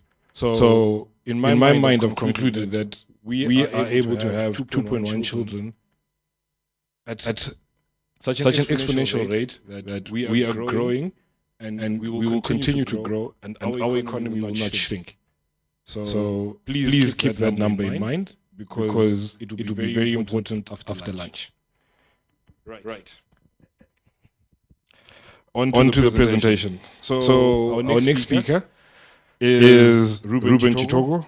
He is the manager, platforms and capacity delivery at Econet. I have had the most brief opportunity to interact with Ruben, and what struck me the most is he runs. Like people don't know me, don't understand this, but running is the weirdest thing. It's like you can walk. Why are you running? There's no need to run, guys. And he wants to run 42K, even worse. So I'm still yet to fathom that, but his next presentation, I will entitle it The Life and Times of a Project Manager, and this will be slightly different because we'll be engaging a project manager who has many different project managers who are reporting to him. So in essence, if we look at it practically, he could maybe be a program or portfolio manager. So without further ado, help me introduce Ruben to the stage with a round of applause.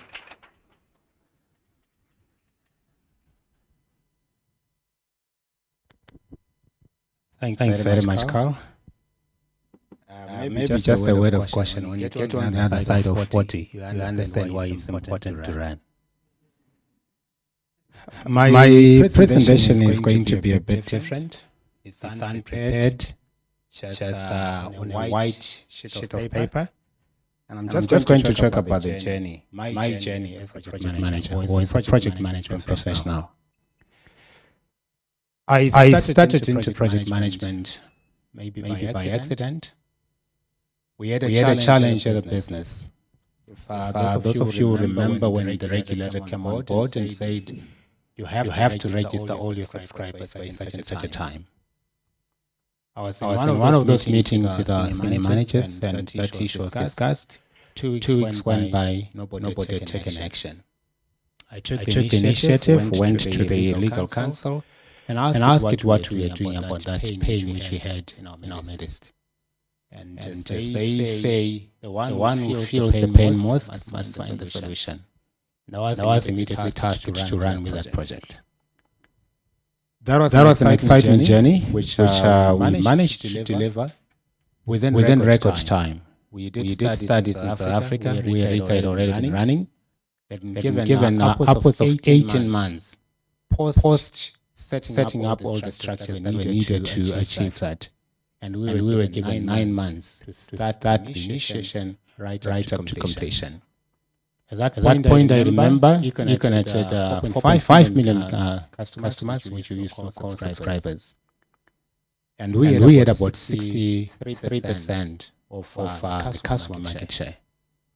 And my immediate task was to make sure we defend our market share, because the pain was that if you don't register your customers, then at the end of the 8-month period deadline, all unregistered customers had to be terminated, had to be switched off.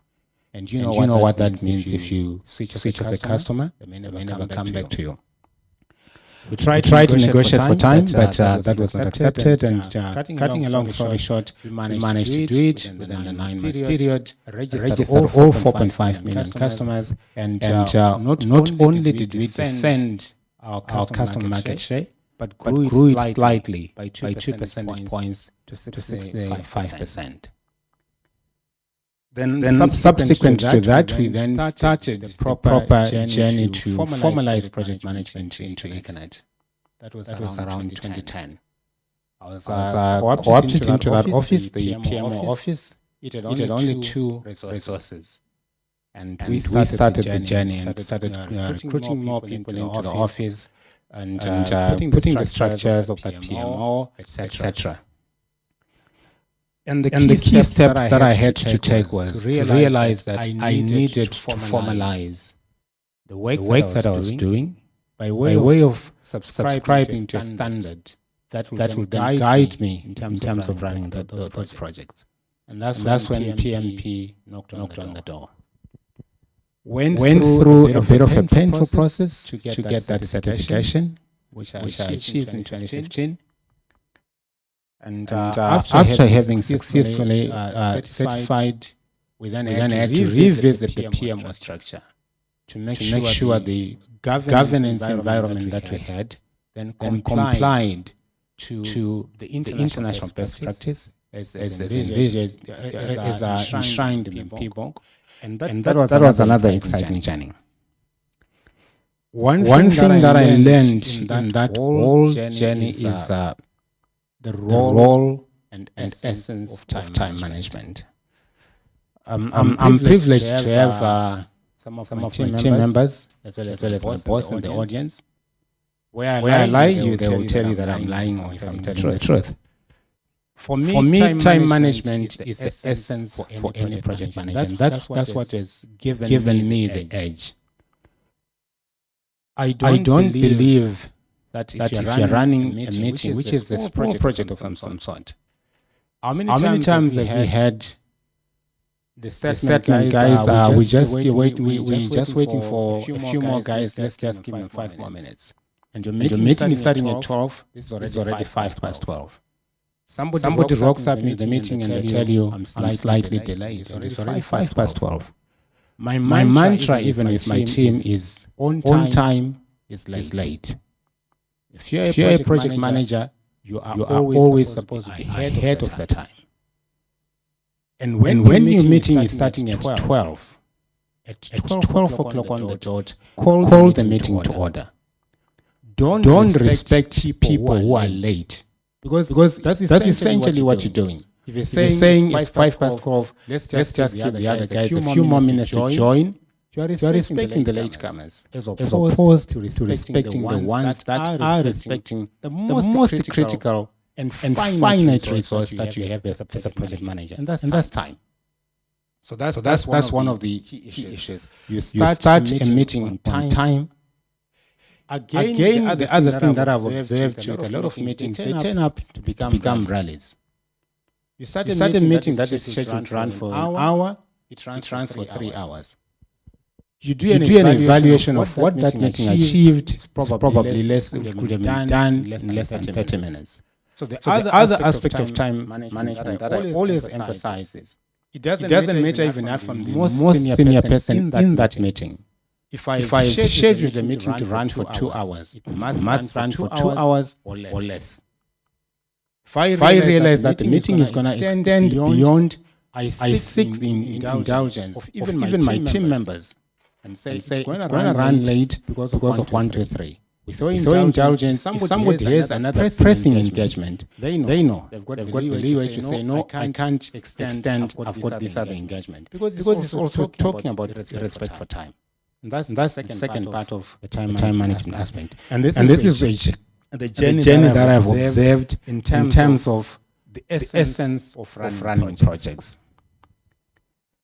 But however, it doesn't mean that if I'm giving this glorious picture, my journey has been without its own ups and downs. I've had mammoth failures, if I may call them that way. And that's the normal life cycle of a project manager. You succeed, you fail, but the biggest failure is if you fail to rise up and learn the lessons from that failure in that particular project. And then make sure going forward, you're not going to repeat the same mistakes. I've been asked to share just one of my most or biggest failures in my project management journey. It was a very simple thing where we ran a project without all the plans in place. It was a waterfall approach. We were migrating our EcoCache platform. When we launched EcoCache, we launched it on a smaller platform because we just wanted the footprint, the MVP that somebody spoke about earlier on. The success of that project, our time horizon was about 3 years before we needed to upgrade. But the success of that project in the market sweetly surprised us. Within 6 months, the imperative to migrate to a better platform became evident. We enlisted the services of a vendor. We had what we called then a Rolls-Royce of a mobile money platform. We did everything, and this vendor was in India. So there was that challenge of managing multi-vendors across different time zones. And the guy who had supplied us the system that we were running on was in South Africa. So you had different time zones, different cultures, etc. In one of our planning meetings, I repeated to my sponsor then that we need a rollback plan, just in case this migration is not successful. To quote his words verbatim, he said, I don't want to hear about rollback because we are not going to roll back. This thing has to be successful at the first go. And I said, but what if let's just have that plan? He said, get out of my office, we're not going to do that. And I said, okay. That was one of the biggest mistake I made. I listened to the person who was not in charge of the project. And that's one of the key takeouts. When you are in charge, be in charge.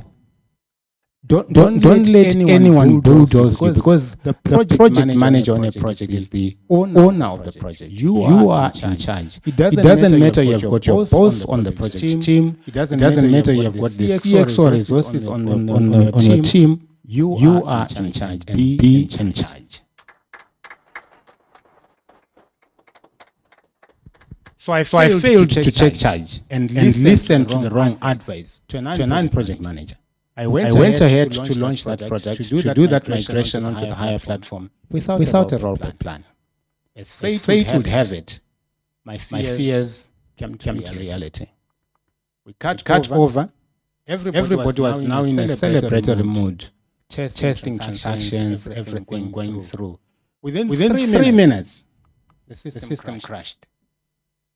No transaction could go through. It was chock-a-block. And I was just on cue checked on this thing on my phone. And I said to he was the chief information officer. Then I said, boss, I think you celebrated too early. And he gave me that look to say, young man, you are at it again. And I said, I'm serious. Check your phone. One by one, everybody went back to their workstations because they realized that things were not working. We spent about 30 minutes trying to tweak and make this thing work, and it wouldn't. And that rollback plan, which I'd been told is not necessary, became very necessary. And how did we recover from that? We had to develop a rollback plan on the fly, right? Agile. Just a comment and say, oh, let's look at this portion of the system. Can we roll back this aspect? Is it okay now? The steps are they okay? Yes. Guys, run with this. So it became myself as the PM, my CIO as the sponsor, and I can't remember the third person. We were drafting the rollback plan, and the implementation team was just taking and rolling back. Thank God we managed to roll back within about 3 hours, and we're back on the old system. That was a key lesson. When you're in charge, be in charge, and always guide the team in the right way. Just one second. I just need to check something. Yeah. The lessons we learned: always do the right thing. And I also just wanted to share something as a seasoned project manager. One thing that I've come across in the industry, and I think it's also generally, we have people who believe that certification is their rival. Just like some people believe if I am now graduate as an engineer, I've arrived. That's wrong. The certification is just separating you from us, Toms and Dicks and Harrys, to say I am capable and I can do this. The proof of the pudding is in the eating. Show us that you can do it. I had a very unfortunate scenario. I was interviewing for a project manager to join my team. I had about 4 guys. 3 were not certified. One was freshly certified. But his performance in the interview, pathetic. I had to make the hard decision to take somebody who's not certified and leave a certified person. And when I look back and say, why did this guy not perform? It was because of that syndrome. Because I'm certified, I don't need to prove anything. No, you still have to perform. Okay. I will tell you another story just as I round up my journey. One thing that we need is focus. The story I'm going to tell you is entitled Nothing Turns on This. And this story was shared. Those that follow the Econet founder, Mr. Masiwa, he shared this story. And this was in relation to how the legal battle to acquire the telecommunications license. So in one of those legal court proceedings, they had an advocate from South Africa. I can't remember his name.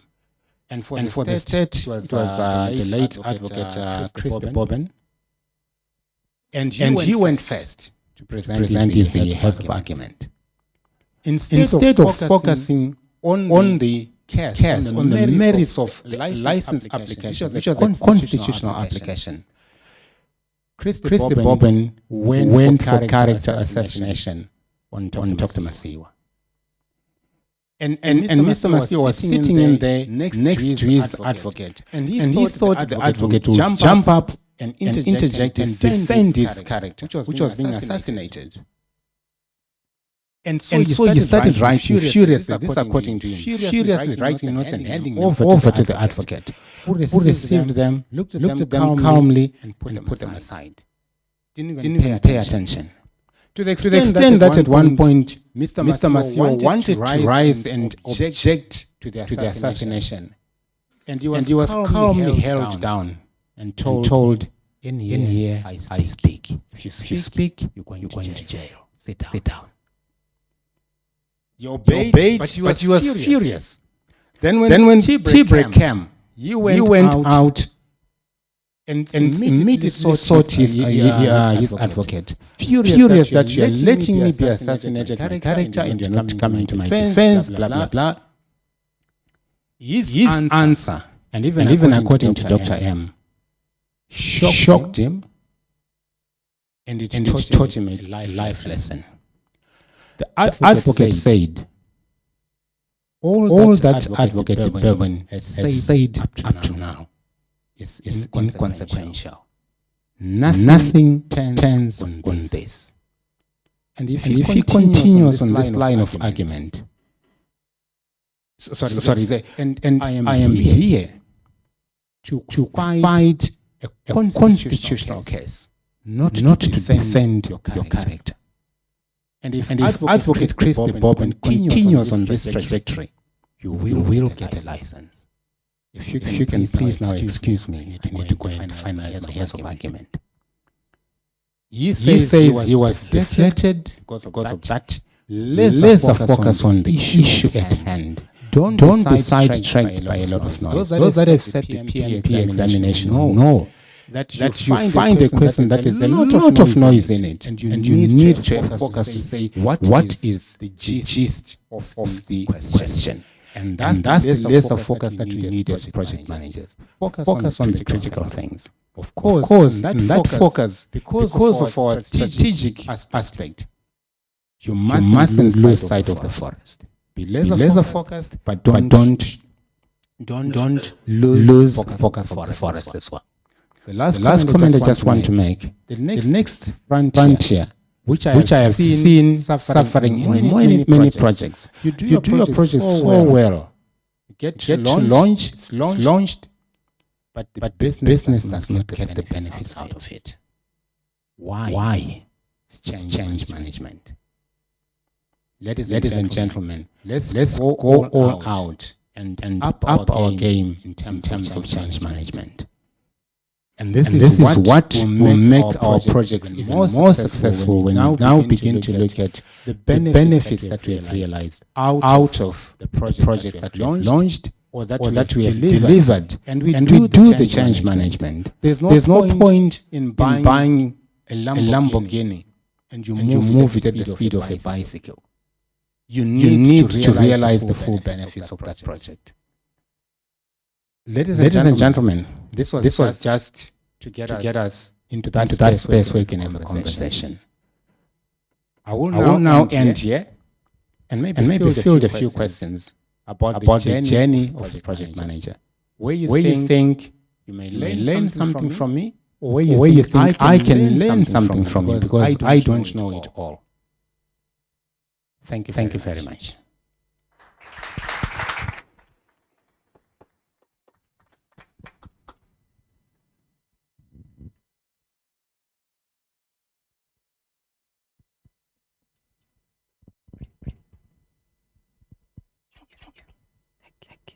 Thank you very much, Ruben. And thanks so much for that insight into who you are as a project manager. Like he says, Econet doesn't hire people because they're PMP certified. So if you go there expecting to get the job, we know we're not going to get the job. But thank you very much for sharing that. So I think we've just eaten into about 5 minutes of our lunchtime, but that's okay. What we'd like to do right now is to just say a special thank you to a few people who are here, or a few organizations that have made it possible for us to be present. But before we do that, at the back, we've got t-shirts that are for sale. So PMI Zimbabwe as a chapter sponsors or supports an orphanage in Epworth, which is called Open Tribe Foundation. So I think Engineer Chaza is our team lead on that, part of the impact team. And they're selling the t-shirts for $10, $2 of which is then taken and used to buy food and whatever support systems that the orphanage needs. So if you would like to, please just support that by buying the t-shirts at the back. But if you don't want the t-shirts and you've got the $10 and you just like to contribute, that would really go a long way in helping the impact team as part of our corporate social responsibility. So Eileen and Jennifer are at the back, and they've got the t-shirts, and you can just buy from them. when you leave now, you will be handed a very nice little package that's got the PMI logo Zimbabwe on it, and then inside it should be full. It should be full. If it's not full, it's not the right package. But there are some little goodies that you will take back home with you, and these are really as a result of our sponsors. So Ideal Solutions, we'd like to thank you for coming to the table and helping us out at this particular conference. Sage Hill as well, AFC Bank, Net1, Cardinal Corporation, and finally ZB, although Patrick, the t-shirt that you're wearing is the one that we wanted in the bag, not the one that you in the bag. But very special thank you to all these entities who have gone out of their way to sponsor us in cash or kind, and given us little trinkets to take home. So please, can we just give them a big hand of thanks for going out of the way to do so. So we're not done. This afternoon there is a session which is really more an interactive session technically. We have posted question number 3 onto the group chat. So please take a look at that question. And if you've got the answer, someone is going to fly over the falls tomorrow. I don't know how many people so far. Question number 2, where's Robert? How many people got it right? Or is there anybody who got it right? I don't know where Robert is. But are we... Okay. Yeah. We got to be honest. If nobody gets the 3 questions right, nobody flies. Yeah. But I am staying in the Victoria Falls until the 21st. I can always take up the, and it's my birthday next week. So PMI can pass it on. But yeah, if we don't get it, honestly, we're not going to give the price out. We'll save it and we'll use it for something else. But so hopefully those 3, at least somebody's got it right and they can attempt the last one. Okay. So national duty calls, unfortunately for some of us. So this afternoon we'll not be able to join you, but yes, there is a session that is going to run this afternoon. And then later on, Carl, the dinner will be here. Yes, we'll be here. And Carl will give the additional details afterwards. So now we can have lunch and then come back for the next session for the afternoon. So thank you, everyone. And thank you to everybody who's still online joining us for the last leg for today.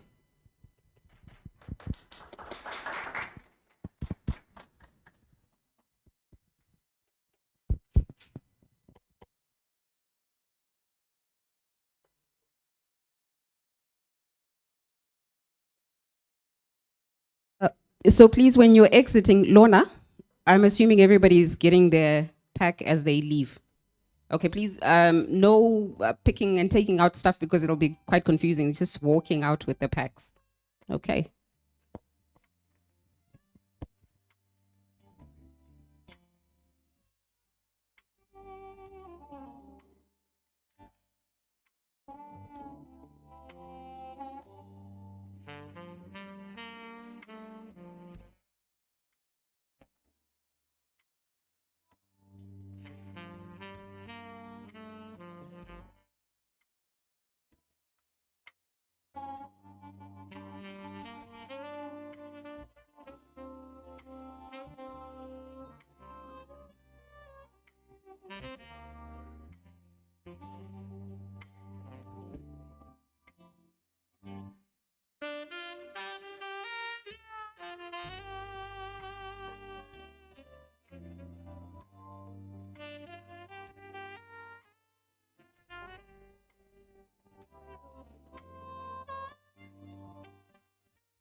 Negotiate with that's how if is lacking